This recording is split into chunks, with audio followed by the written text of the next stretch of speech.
Mataji recording ಆಗ್ತಾ ಇದೆಯಾ? ಹರೇ ಕೃಷ್ಣ. ಪ್ರವೀಣಾ ಮಾತಾಜಿ, ಎಸ್ ಮಾತಾಜಿ. ರೆಕಾರ್ಡಿಂಗ್ ಪ್ರಾರಂಭ ಆಯ್ತಾ? ಹೌದು ಮಾತಾಜಿ. Okay, thank you.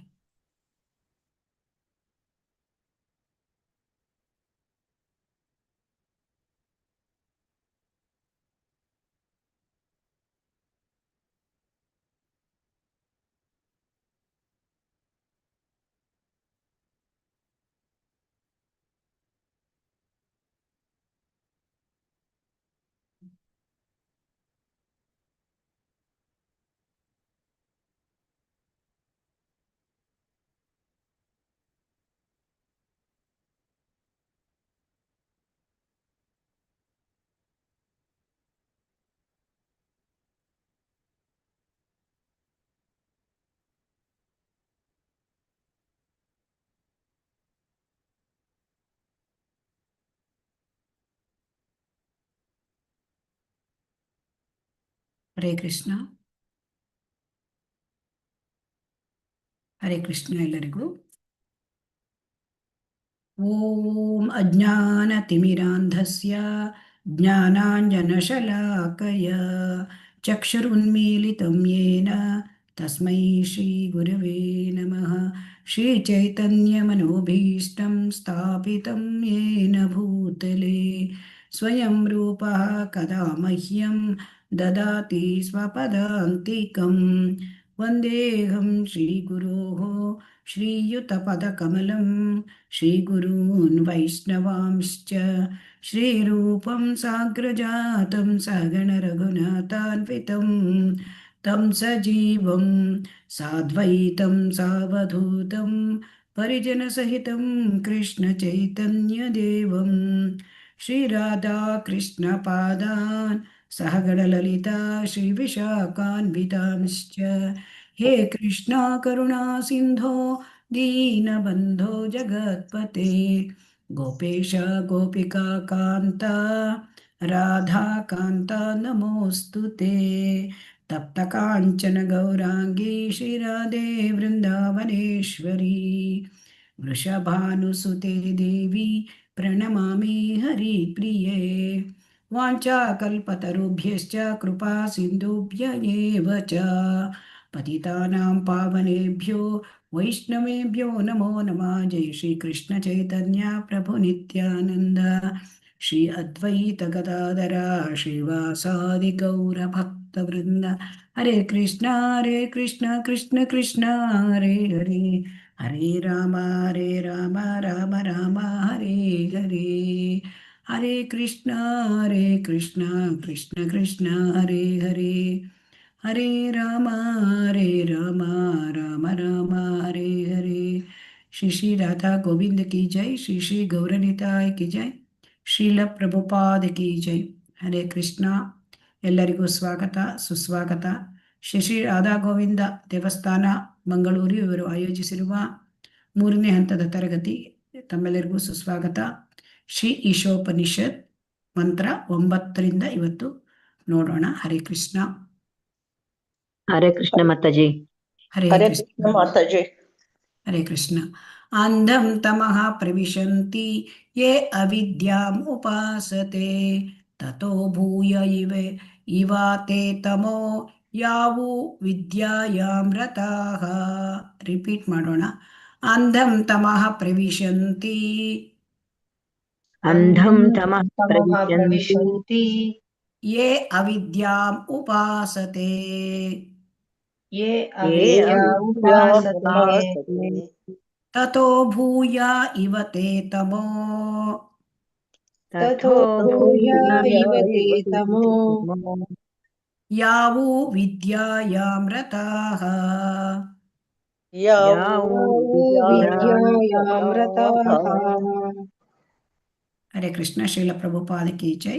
9ರಿಂದ ಮಂತ್ರ 9, 10, 11 ಇದರಲ್ಲಿ ಸರಿಯಾದ ವಿದ್ಯೆ ಯಾವುದು, ತಪ್ಪು ವಿದ್ಯೆ ಯಾವುದು ಇದನ್ನ ತಿಳಿದುಕೊಳ್ತೇವೆ ನಾವು.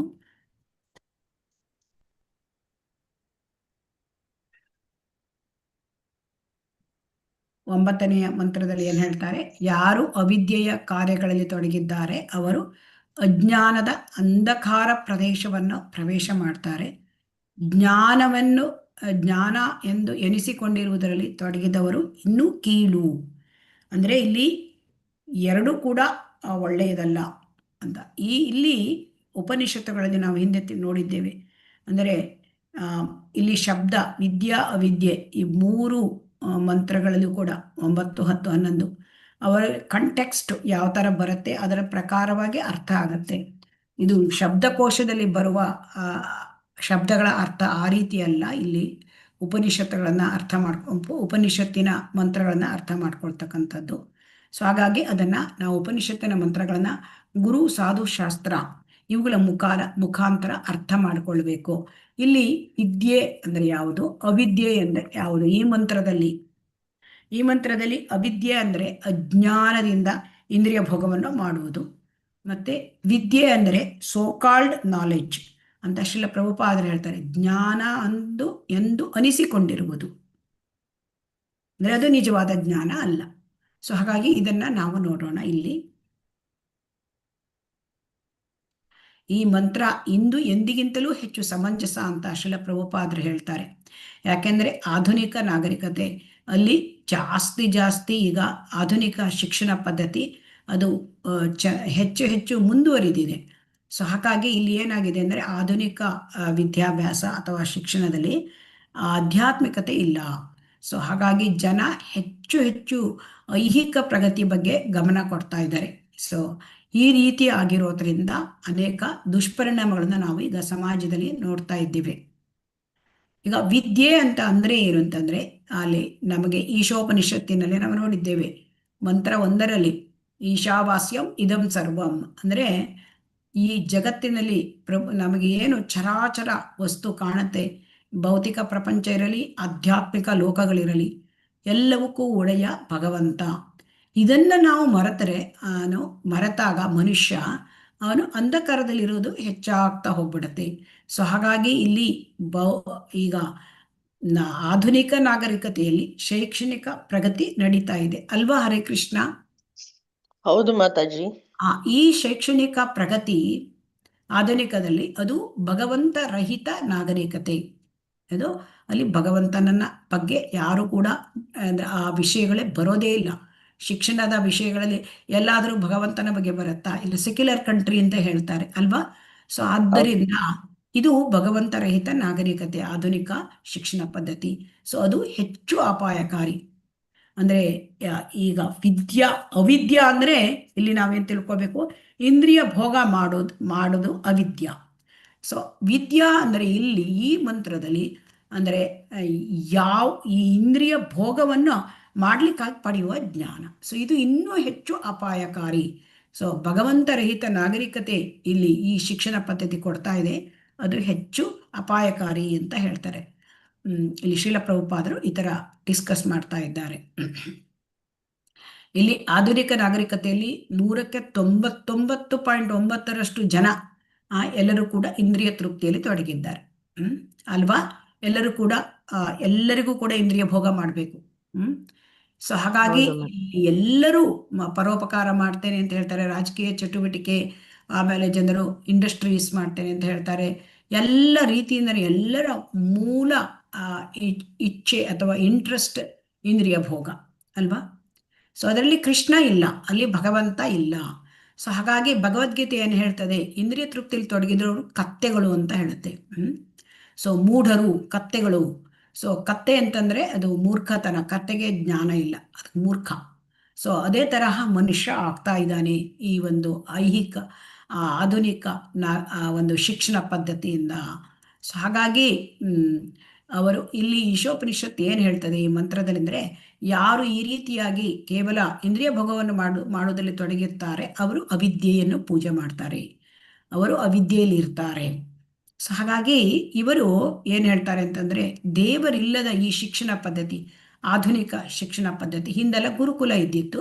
ಸೊ ಹಾಗಾಗಿ ಈಗ ಏನಾಗಿದೆ, ಗುರುಕುಲ ಪದ್ಧತಿ ಇಲ್ಲ. ಸೊ ಹಾಗಾಗಿ ಒಬ್ಬನು ಆ ಒಂದು ಆಧುನಿಕ ವಿದ್ಯಾಭ್ಯಾಸ, ಶೈಕ್ಷಣಿಕ ಪ್ರಗತಿ ಇದು ಹೇಗೆ ಕೇಳಿದರೆ ಎಷ್ಟು ಅಪಾಯಕಾರಿ ಅಂತಂದರೆ, ಹಾವಿನ ಹೆಡೆ ಮೇಲೆ ಮಣಿ ಇದ್ದರೆ ಅದು ವಿಷಸರ್ಪ ಅಲ್ವಾ? ಆ ವಿಷ ಸರ್ಪ ಸಾಧಾರಣ ಹಾವಿಗಿಂತ ತುಂಬ ಅಪಾಯಕಾರಿ. ಅದೇ ರೀತಿ ಇಲ್ಲಿ ಆಧುನಿಕ ಶಿಕ್ಷಣ ಪಡೆದಾಗ ವ್ಯಕ್ತಿ ಒಂದು 25 ವರ್ಷ ಆಯಿತು ಅಂದರೆ ಅವನಿಗೆ ಭಗವಂತನ ಬಗ್ಗೆ ಯಾವುದೇ ರೀತಿಯಾದ ಒಂದು ರೀತಿ ವಿಚಾರಗಳೇ ಅವನ ತಲೆಯಲ್ಲಿ ಬರೋದಿಲ್ಲ. ಸೊ ಹಾಗಾಗಿ ದೇವರಿಲ್ಲದ ಶಿಕ್ಷಣ ಪದ್ಧತಿ. ಸೊ ಇದನ್ನ ಹರಿಭಕ್ತಿ ಸುಧೋದಯದಲ್ಲಿ ಏನು ಹೇಳ್ತಾರೆ, ದೇವರಿಲ್ಲ ಹೇಳ್ತಕ್ಕಂಥ ಶಿಕ್ಷಣಿಕ ಪ್ರಗತಿ ಹೆಣಕ್ಕೆ ಸಿಂಗಾರ ಮಾಡಿದಾಗೆ. ಈಗ ನಮಗೆ ಹೆಣಕ್ಕೆ ಮೃತ ಶರೀರಕ್ಕೆ ಸಿಂಗಾರ ಮಾಡಿದ್ರೆ ಅದಕ್ಕೇನಾದರೂ ಆ ಶರೀರದಲ್ಲಿ ಇದ್ದ ಆ ವ್ಯಕ್ತಿಗೆ ಏನಾದರೂ ಒಳ್ಳೇದಾಗ ಒಂದು ಪರಿಣಾಮ ಆಗುತ್ತಾ ಅಥವಾ ಏನಾದರೂ ಎಫೆಕ್ಟ್ ಇದೆಯಾ? ಹರೇ ಕೃಷ್ಣ. ಇಲ್ಲ ಮಾತಾಜಿ. ಇಲ್ಲ. ಸೊ ಹಾಗಾಗಿ ಇಲ್ಲಿ ದೇವರಿಲ್ಲದ ಶೈಕ್ಷಣಿಕ ಪದ್ಧತಿ ಅಂದರೆ ಮೃತದೇಹಕ್ಕೆ ಅಲಂಕಾರ ಮಾಡಿದಾಗೆ. ಆಮೇಲೆ ಈಗ ಇನ್ನೊಂದು ಹೇಳ್ತಾರೆ ಶ್ರೀಲ ಪ್ರಭುಪಾದರು, ಆಧುನಿಕ ನಾಗರಿಕತೆ ಅಂತಂದರೆ ಇಲ್ಲಿ ಮುಖ್ಯವಾದ ಒಂದು ಜೀವನದ ಮುಖ್ಯವಾದ ಸಮಸ್ಯೆ ಜನ್ಮ ಮೃತ್ಯು ಜರಾವ್ಯಾಧಿ, ಮೂಲಭೂತ ಸಮಸ್ಯೆ. ವ್ಯಕ್ತಿ ಹುಟ್ಟುತ್ತಾನೆ ಮತ್ತೆ ಎಲ್ಲವೂ ಸಮಸ್ಯೆಗಳೇ, ಜನ್ಮ ಮೃತ್ಯು ಜರಾವ್ಯಾಧಿ. ಸೊ ಇದಕ್ಕೆ ಪರಿಹಾರ ಕಂಡುಕೊಳ್ಳೋದಿಲ್ಲ ಆಧುನಿಕ ಒಂದು ವಿದ್ಯಾಭ್ಯಾಸ. ಇದಕ್ಕೆ ಪರಿಹಾರ ಇದೆಯಾ? ಇಲ್ಲ.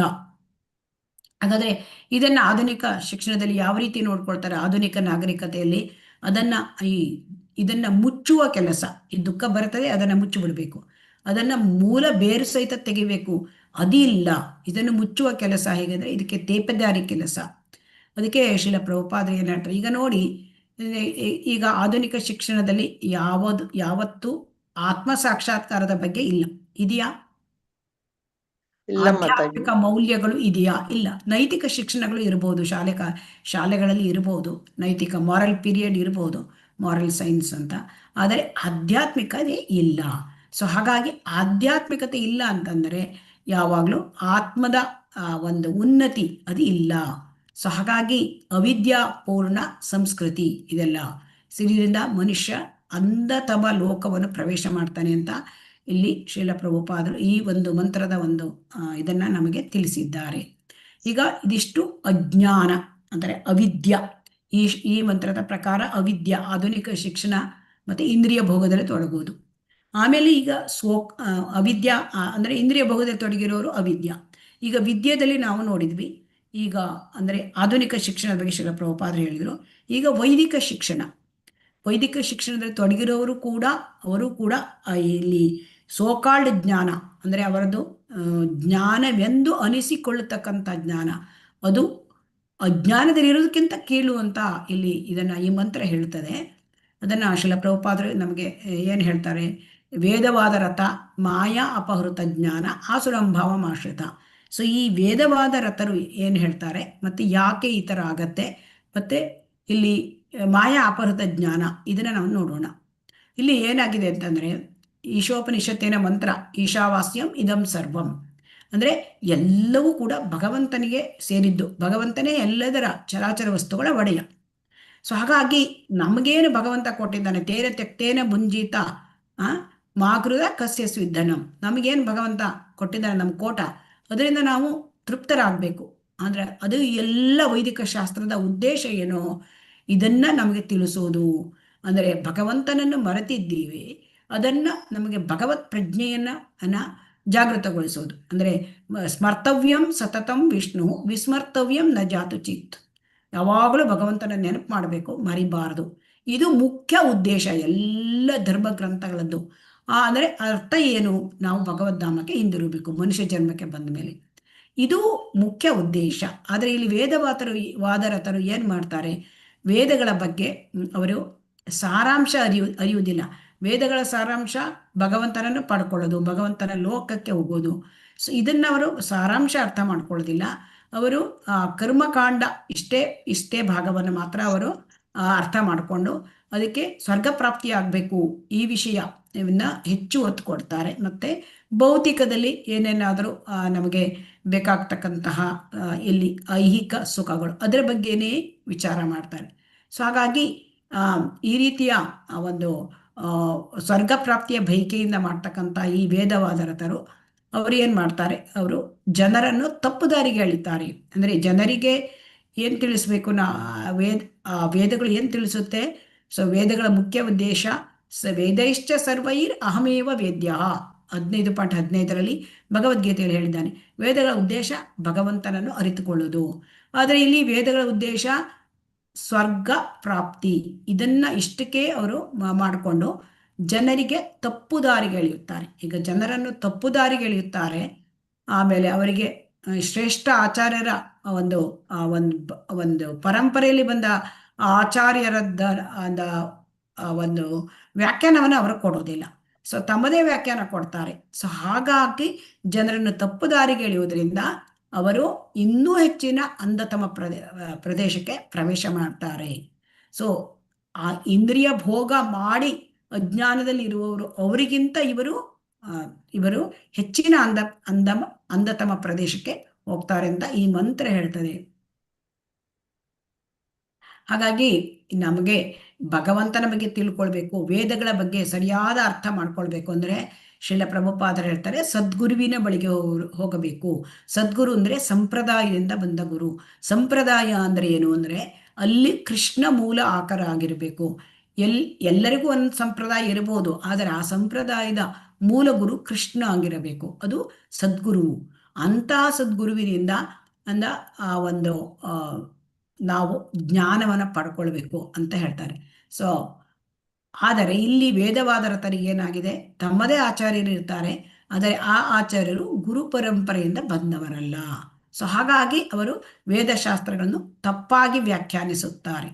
ಈಗ ವೇದಗಳನ್ನು ಆ ವೇದಶಾಸ್ತ್ರವನ್ನು ತಪ್ಪಾಗಿ ವ್ಯಾಖ್ಯಾನಿಸುವುದು ಮತ್ತು ಜನರನ್ನು ತಪ್ಪು ದಾರಿಗೆ ಎಳೆಯುವುದು. ಸೊ ಇದರಿಂದ ಅವರು ವೇದದ ಗಂಧಗಾಳಿ ಗೊತ್ತಿಲ್ಲದ ಆ ಒಂದು ಇಂದ್ರಿಯ ಭೋಗದಲ್ಲಿ ತೊಡಗಿರೋರು ಅವರಿಗಿಂತಲೂ ಇವರು ಅಜ್ಞಾನಕ್ಕೆ ಇವರು ಬೀಳ್ತಾರೆ, ಅಂಧತಮ ಪ್ರದೇಶಕ್ಕೆ ಇವರು ಹೋಗ್ತಾರೆ. ಇನ್ನು ಇಲ್ಲಿ ಎರಡನೇ ವರ್ಗದ ಜನ ಅಂದ್ರೆ ಮಾಯೆಯ ಅಪಹೃತ ಜ್ಞಾನ ಅಂದ್ರೆ ಇವರು ಮಾಯಾವಾದಿಗಳು. ಇವರು ಸ್ವಯಂಕೃತ ಭಗವಾನ್. ಯಾಕೆಂದ್ರೆ ನಾನು ಒಂದೇ ದೇವರು ಒಂದೇ ಅಂತ ತಿಳ್ಕೊಂಡ್ಬಿಡ್ತಾರೆ. ಅಂದ್ರೆ ಆತ್ಮನಿಗೂ ಪರಮಾತ್ಮನಿಗೂ ವ್ಯತ್ಯಾಸ ಇಲ್ಲ. ಆತ್ಮ ಪರಮಾತ್ಮನ ಜೊತೆ ಐಕ್ಯವಾಗ್ಬಿಡುತ್ತೆ. ಅಂದ್ರೆ ಬ್ರಹ್ಮ ಜ್ಯೋತಿಯಲ್ಲಿ ಲೀನವಾಗ್ಲಿಕ್ಕೆ ಬಯಸ್ತಾರೆ, ನಾನು ದೇವರಾಗ್ತೇನೆ. ಇದು ತಪ್ಪು. ಯಾರು ದೇವರಾಗ್ಲಿಕ್ಕೆ ಸಾಧ್ಯ ಇಲ್ಲ. ಯಾಕೆಂದ್ರೆ ಭಗವಂತ ಅವನು ವಿಭು, ಜೀವಾತ್ಮ ಅಣು. ಸೊ ಅಣು ಹೇಳ್ತಕ್ಕಂಥದ್ದು ವಿಭು ಆಗ್ಲಿಕ್ಕೆ ಸಾಧ್ಯವಾ? ಹರೇ ಕೃಷ್ಣ. ಇಲ್ಲ ಮಾತಾಜಿ, ಇಲ್ಲ.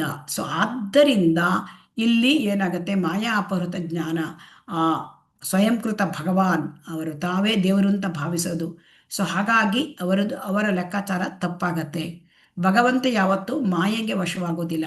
ಅಂದ್ರೆ ಅವರು ಏನ್ ಹೇಳ್ತಾರೆ, ಈ ಮಾಯೆಯ ಅಂದ್ರೆ ದೇವರು ಅಂದ್ರೆ ನಿರಾಕಾರ.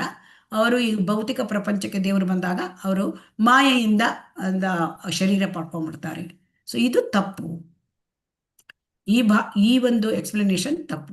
ಮಾಯೆಯೇ ಹಾಗಿದ್ದರೆ, ಭಗವಂತ ಮಾಯಾಪಾಶಕ್ಕೆ ಒಳಗಾಗಿದ್ದರೆ ಮಾಯೆಯೇ ಪ್ರಬಲ ಅಲ್ವಾ? ಸೊ ಇಲ್ಲಿ ಭಗವಂತ ಏನ್ ಹೇಳಿದ್ದಾನೆ, ದೈವಿ ಹೇಷ ಗುಣಮಯಿ ಮಮ ಮಾಯಾ ದುರತ್ಯಯ ಮಾಮೇವ ಯೇ ಪ್ರಪದ್ಯಂತೆ ಮಾಯಾಮೇತಾಂ ತರಂತಿತೆ ಅಂತ ಭಗವದ್ಗೀತೆ ಹೇಳಿದ್ದಾನೆ. ಸೊ ಮಾಯೆ ನನ್ನ ಕಂಟ್ರೋಲಲ್ಲಿ ಇದೆ. ನನ್ನ ಒಂದು ಆದೇಶದ ಮೇಲೆ ಮಾಯೆ ಕೆಲಸ ಮಾಡುತ್ತದೆ ಅಂತ ಭಗವಂತನೇ ಹೇಳಿದ್ದಾನೆ. ಸೊ ಅದರಿಂದ ಇದೆಲ್ಲ ಏನಾಗತ್ತೆ, ಈ ಸ್ವಯಂ ಘೋಷಿತ ದೇವರುಗಳು ಈ ಪ್ರಶ್ನೆಗಳನ್ನ ಸ್ಪಷ್ಟವಾಗಿ ವಿವರಿಸಲಾರರು. ಸೊ ಅದರಿಂದ ಇಂತಹ ಪ್ರಶ್ನೆಗಳನ್ನು, ಈ ಮಾಯಾ ಅಪಹೃತ ಜ್ಞಾನ ಇಂಥ ಪ್ರಶ್ನೆಗಳಿಗೆ ಅವರಿಗೆ ಉತ್ತರ ಹೇಳಕ್ಕಾಗೋಲ್ಲ.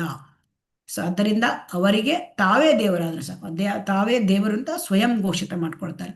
ಸೊ ಆದ್ದರಿಂದ ಇದೆಲ್ಲ ಸೋಕಾಳ್ ಜ್ಞಾನ, ವೇದವಾದರತರು, ಮಾಯಾ ಅಪಹೃತ ಜ್ಞಾನ, ಆಮೇಲೆ ಐಹಿಕ ಶಿಕ್ಷಣ ಅಂದ್ರೆ ದೇವರಿಲ್ಲದ ನಾಗರಿಕತೆ, ಇವೆಲ್ಲ ಸೋಕಾಳ್ ಜ್ಞಾನ. ಸೊ ಇದರಿಂದ ಇನ್ನೂ ಹೆಚ್ಚಿನ ಒಂದು ಅಂಧತಮ ಪ್ರದೇಶಕ್ಕೆ ಹೋಗ್ತಾರೆ. ಮಂತ್ರ 10 ನೋಡೋಣ. ಅನ್ಯದ್ ಏವಾಹುರ್ ವಿದ್ಯೆಯ ಅನ್ಯತಾಹುರ್ ಅವಿದ್ಯೆಯ ಇತಿ ಶುಶ್ರುಮಧೀರಾಣಾಂ ಏನಸ್ತತ್ ವಿಚಕ್ಷಿರೇ. ರಿಪೀಟ್ ಮಾಡೋಣ. ಅನ್ಯದೇವ ಆಹುರ್ ವಿದ್ಯೆಯ ಅನ್ಯದ್ ಆಹುರ್ ಅವಿದ್ಯೆಯ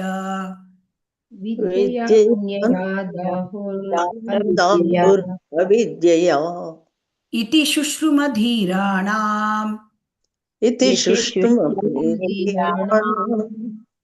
ಏನಸ್ತತ್ ವಿಚಕ್ಷಿರೆ. ಏನ ತದ್ವಿಚಕ್ಷಿರೆ. ಸೊ ಇಲ್ಲಿ ಜ್ಞಾನದ ಸಂಸ್ಕೃತಿಯಿಂದ ಬರುವ ಫಲ ಒಂದು, ಅವಿದ್ಯೆಯ ಸಂಸ್ಕೃತಿಯಿಂದ ಬರುವ ಫಲ ಬೇರೆ ಎಂದು ವಿವೇಕಿಗಳು ಹೇಳುತ್ತಾರೆ. ಶ್ರೀಲ ಪ್ರಭುಪಾದ ಕಿ ಜೈ. ಈ ಒಂದು ಮಂತ್ರದಲ್ಲಿ ಏನ್ ಹೇಳ್ತಾರೆ, ವಿದ್ಯೆ ಮತ್ತು ಅವಿದ್ಯೆ ಇದರಲ್ಲಿ ಬೇರೆ ಬೇರೆ ಫಲ ಸಿಕ್ಕತ್ತೆ.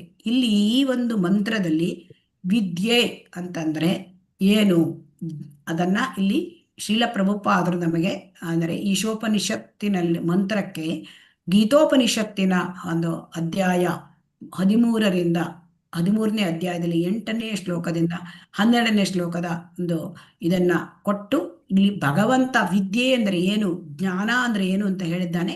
ಅದು ಜ್ಞಾನ, ಬೇರೆ ಎಲ್ಲವೂ ಕೂಡ ಅಜ್ಞಾನ ಅಂತ ನಮಗೆ ತಿಳಿಸ್ಕೊಡ್ತಾ ಇದ್ದಾರೆ. ಸೊ ಈ ಜ್ಞಾನದ ಸಂಸ್ಕೃತಿಯಿಂದ ಫಲ ಬರೋದು ಭಗವಂತ, ಅಜ್ಞಾನದ ಸಂಸ್ಕೃತಿ ಅವಿದ್ಯೆ, ಉಳಿದಿದ್ದೆಲ್ಲ ಅವಿದ್ಯೆ. ಸೊ ಈ 19 ಇಲ್ಲಿ ಏನಿದೆ 18 ಅಂಶ, ಭಗವದ್ಗೀತೆಯಲ್ಲಿ 20 ಅಂಶ. ಸೊ ಅದನ್ನ 18 ಅಂಶದಲ್ಲಿ ಇದನ್ನ ಹೇಳಿದ್ದಾರೆ. ಇದರ 18 ಅಂಶ ಅಂತ ಏನು ಅಂತ ನಾವು ನೋಡೋಣ. ಸೊ ಒಬ್ಬನು ಸಭ್ಯನಾಗಿ ಇತರರಿಗೆ ಸೂಕ್ತ ಗೌರವವನ್ನು ಕೊಡುವುದು ಅಂದ್ರೆ ಅಮಾನಿತ್ವಂ, ಅಂದ್ರೆ ವಿನಯವಂತನಾಗಿರೋದು, ಇನ್ನೊಬ್ಬರಿಗೆ ಗೌರವ ಕೊಡೋದು. ಮತ್ತೆ ಅದಂಬಿತ್ವಂ ಅಂದ್ರೆ ಕೇವಲ ಹೆಸರು ಪ್ರಸಿದ್ಧಿಗಾಗಿ ತಾನು ಧರ್ಮಿಷ್ಠನೆಂದು ಸೋಗು ಹಾಕಬಾರದು, ಹೆಸರು ಪ್ರಸಿದ್ಧಿಗಾಗಿ ತಾನು ಧರ್ಮಿಷ್ಠ ಅಂತ ತೋರಿಸ್ಕೋಬಾರದು. ಆಮೇಲೆ ಕಾಯೇನ ವಾಚ ಮನಸ ಇತರರಿಗೆ ತೊಂದರೆ ಕೊಡಬಾರದು ಅಂದ್ರೆ ಅಹಿಂಸ. ಇತರರಿಂದ ಪ್ರಚೋದನೆಗೆ ಒಳಗಾದಾಗಲೂ ತಾಳ್ಮೆಯಿಂದ ಇರುವುದನ್ನು ಕಲಿಯಬೇಕು ಅಂತಂದ್ರೆ ಇದು ತಾಳ್ಮೆ, ಶಾಂತಿ, ಇದನ್ನ ತಾಳ್ಮೆ ಅಂತ ತಿಳ್ಕೊತಾರೆ. ಹೇಳುವುದೊಂದು ಮಾಡುವುದೊಂದು ಎನ್ನುವಂತೆ ನಡೆಯಬಾರದು ಅಂತಂದ್ರೆ ಇದು ಸರಳತೆ, ನೇರ ನಡತೆ. ನಾವು ಹೇಳೋದೊಂದು ಮಾಡೋದೊಂದು ಮಾಡಬಾರ್ದು. ಆಧ್ಯಾತ್ಮಿಕ ಸಾಕ್ಷಾತ್ಕಾರದ ಮಟ್ಟವನ್ನು ಹಂತ ಹಂತವಾಗಿ ತಲುಪಬಲ್ಲ ಸದ್ಗುರುವನ್ನು ಹುಡುಕಿ ಅವನನ್ನು ಆಶ್ರಯಿಸಿ ಅವನ ಸೇವೆ ಮಾಡಿ ಅವನಿಂದ ಎಲ್ಲವನ್ನು ಕೇಳಿ ತಿಳಿದುಕೊಳ್ಬೇಕು. ಅಂದ್ರೆ ಇಲ್ಲಿ ಗುರುಪಾದಾಶ್ರಯ, ಗುರುವನ್ನು ಪಡ್ಕೊಳ್ಳೋದು ಅದರ ಮುಖ್ಯತೆ, ಅದು ಏನು ಇಂಪಾರ್ಟೆಂಟು ಅಂತ ಇಲ್ಲಿ ತಿಳಿಸ್ತಾ ಇದ್ದಾರೆ. ಸೊ ಆಚಾರ್ಯ ಉಪಾಸನಂ, ಸೊ ಸದ್ಗುರುವನ್ನ ಪಡ್ಕೊಂಡು ಅವರನ್ನು ಆಶ್ರಯಿಸಬೇಕು, ಅವರ ಸೇವೆ ಮಾಡಿ ಅವರಿಂದ ತಿಳ್ಕೊಳ್ಬೇಕು. ತದ್ವಿದ್ಯೆ ಪ್ರಣಿಪಾತೇನ ಪರಿಪ್ರಶ್ನೇನ ಸೇವೆಯ ಉಪದೇಕ್ಷಂತಿ ತೇ ಜ್ಞಾನಂ ಜ್ಞಾನಿನಃ ತತ್ವದರ್ಶಿನಃ. ಸೊ ಅವರು ತತ್ವದರ್ಶಿ, ಸಂಪ್ರದಾಯದಿಂದ ಬಂದ ಗುರುಗಳು ಭಗವಂತನನ್ನು ಕಂಡಿರ್ತಾರೆ, ಹೃದಯದಲ್ಲಿ ಭಗವಂತನನ್ನು ಇಟ್ಕೊಂಡಿರ್ತಾರೆ. ಸೊ ಆದ್ದರಿಂದ ಅವರಿಂದ ಅವರ ಸೇವೆ ಮಾಡಿ, ಅವರ ಆಶ್ರಯ ತೆಗೆದುಕೊಂಡು ಅವರಿಗೆ ಶರಣಾಗತನಾಗಿ ಅವರ ಸೇವೆ ಮಾಡಿ ನಾವು ಅವರಿಂದ ಜ್ಞಾನ ಪಡ್ಕೊಳ್ಬೇಕು. ಆತ್ಮ ಸಾಕ್ಷಾತ್ಕಾರದ ನೆಲೆಯನ್ನು ತಲುಪಲು ಅವನು ಶ್ರುತಿಗಳಲ್ಲಿ ಹೇಳಿದ ನಿಯಂತ್ರಕ ತತ್ವಗಳನ್ನು ಅನುಸರಿಸಬೇಕು. ಅಂದರೆ ಇಲ್ಲಿ ಸಾಧನ ಭಕ್ತಿಯನ್ನು ಮಾಡಬೇಕು. ಮತ್ತೆ ಶ್ರುತಿಗಳ ತತ್ವಗಳಲ್ಲಿ ನಿಷ್ಠೆಯಿಂದ ಒಬ್ಬನು ಶ್ರುತಿ ವೇದ ಮಂತ್ರಗಳು ಅಲ್ಲಿ ಅದನ್ನ ನಾವು ಪಾಲನೆ ಮಾಡಬೇಕು. ಆತ್ಮ ಸಾಕ್ಷಾತ್ಕಾರಕ್ಕೆ ಹಾನಿಕಾರಕವಾದ ಕೆಲಸ ಕಾರ್ಯಗಳನ್ನು ಮಾಡಕೂಡದು. ಸೊ ಇದು ದೇಹಧಾರಣೆಗೆ ಅವಶ್ಯವಾದುದಕ್ಕಿಂತ ಹೆಚ್ಚು ಸ್ವೀಕರಿಸಬಾರದು. ಅಂದರೆ ಅನಾವಶ್ಯಕವಾಗಿ ನಾವು ಹೆಚ್ಚಿನದನ್ನ ಸಂಗ್ರಹ ಮಾಡಬಾರ್ದು. ಎಷ್ಟು ನಮ್ಮ ಈ ದೇಹ ಮತ್ತು ಆತ್ಮ ಇದನ್ನು ಒಟ್ಟಿಗೆ ಇಡ್ಲಿಕ್ಕೆ ಎಷ್ಟು ಬೇಕೋ ಅಷ್ಟೇ. ಅಂದರೆ ಸಿಂಪಲ್ ಲಿವಿಂಗ್, ಅಂದರೆ ಸರಳ ಜೀವನ ಮಾಡಬೇಕು. ಒಬ್ಬನು ತನ್ನನ್ನು ಸ್ಥೂಲ ಶರೀರದೊಂದಿಗೆ ಸಮೀಕರಿಸಿಕೊಳ್ಳಬಾರದು ಮತ್ತು ತನ್ನ ಶರೀರಕ್ಕೆ ಸೇರಿದವರನ್ನು ತನ್ನವರೆಂದು ಭಾವಿಸಬಾರದು. ಅಂದರೆ ಸ್ಥೂಲ ಶರೀರ, ನಾನು ದೇಹ ಅಂತ ಭಾವನೆಯಲ್ಲಿ ಇರಬಾರ್ದು. ಯಾಕೆಂದ್ರೆ ನಾನು ಆತ್ಮ, ದೇಹ ಅಲ್ಲ ಅಂತ ಭಗವದ್ಗೀತೆ ಕಲಿಸಿದೆ. ಹಾಗಾಗಿ ದೇಹಕ್ಕೆ ಸಂಬಂಧಪಟ್ಟವರು, ನಾನು, ನನ್ನವರು, ನನ್ನ ಕುಟುಂಬದವರು, ನನ್ನ ಮಕ್ಕಳು, ಗಂಡ, ಸಂಸಾರ, ಇದನ್ನೆಲ್ಲ ಹಚ್ಕೋಬಾರ್ದು ಅಂತಂದ್ರೆ ಅದನ್ನ ನೆಗ್ಲೆಕ್ಟ್ ಮಾಡಬಾರ್ದು ಅಂತಲ್ಲ, ನಾವು ಜವಾಬ್ದಾರಿಯಿಂದ ಇಟ್ಕೊಂಡಿರ್ಬೇಕು. ಆದರೆ ಅತಿಯಾದ ಒಂದು ಮೋಹ ಇದನ್ನ ಇಟ್ಕೋಬಾರ್ದು. ಆಮೇಲೆ ಇಲ್ಲಿ ಜನ್ಮ ಮೃತ್ಯು ಜರಾವ್ಯಾಧಿ ಇದನ್ನ ದುಃಖ ದೋಷಾನುದರ್ಶನಂ, ಅಂದ್ರೆ ಈ ಭೌತಿಕ ಶರೀರಕ್ಕೆ ಹುಟ್ಟು, ಮುಪ್ಪು, ರೋಗ ಇದೆಲ್ಲ ಬಂದೇ ಬರುತ್ತೆ, ಸಾವು.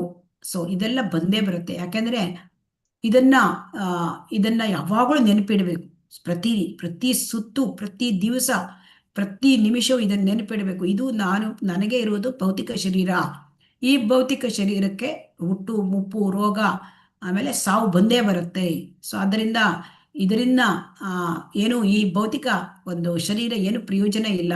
ಆದ್ದರಿಂದ ನಾನು ಆಧ್ಯಾತ್ಮಿಕ ಸ್ವರೂಪ, ನನ್ನ ಆಧ್ಯಾತ್ಮಿಕ ಸ್ವರೂಪ ಏನು? ಜೀವೇರ ಸ್ವರೂಪಾಯ ಕೃಷ್ಣೇರ ನಿತ್ಯದಾಸ. ನಾನು ಆತ್ಮ, ನಾನು ದೇಹ ಅಲ್ಲ. ನನ್ನ ಸ್ವರೂಪ ಏನು? ಭಗವಂತನ ಸೇವಕ. ಇದನ್ನ ನಿತ್ಯ ನಿರಂತರ ಸೇವಕ. ಇದನ್ನ ತಿಳ್ಕೊಳ್ಳಿಕ್ಕಾಗಿ ನಾವು ಪ್ರಯತ್ನವನ್ನು ಮಾಡಬೇಕು ಅಂತ ಹೇಳ್ತಾ ಇದ್ದಾರೆ. ಆಮೇಲೆ ಆಧ್ಯಾತ್ಮಿಕ ಪ್ರಗತಿಗೆ ಅಗತ್ಯವಾದುದಕ್ಕಿಂತ ಹೆಚ್ಚಾಗಿ ಜೀವನಾವಶ್ಯಕ ವಸ್ತುಗಳಿಗೆ ಅನುರಕ್ತನಾಗಿರಬಾರದು. ಹೆಚ್ಚೆಚ್ಚು ಕೂಡಿಟ್ಟು ಹೆಚ್ಚೆಚ್ಚನ್ನ ನಾವು ಅದನ್ನ ಬಳಸಲಿಕ್ಕೆ ಇದನ್ನ ಮಾಡಬಾರ್ದು. ಇದು ಕೂಡ ಸಿಂಪಲ್ ಲಿವಿಂಗ್ಗೆ. ಮತ್ತೆ ಹೆಂಡತಿ ಮಕ್ಕಳು ಮನೆಗಳಿಗೆ ಧರ್ಮಶಾಸ್ತ್ರಗಳಲ್ಲಿ ವಿಧಿಸಿರುವುದಕ್ಕಿಂತ ಹೆಚ್ಚಾಗಿ ಅಂಟಿಕೊಳ್ಳಬಾರದು. ಸೊ ಧರ್ಮಶಾಸ್ತ್ರದಲ್ಲಿ ಏನು ಹೇಳ್ತದೆ? ಹೆಂಡತಿ ಮಕ್ಕಳ ಅವರನ್ನ ನಾವು ಅವರಿಗೆ ಒಂದು ಆಹಾರ, ವಿದ್ಯೆ ಇದನ್ನೆಲ್ಲ ಕೊಡಿಸ್ತಕ್ಕಂಥದ್ದು, ಆದರೆ ತೀರ ಹಚ್ಕೋಬಾರದು ಅಂತ ಧರ್ಮಶಾಸ್ತ್ರ ಹೇಳುತ್ತೆ.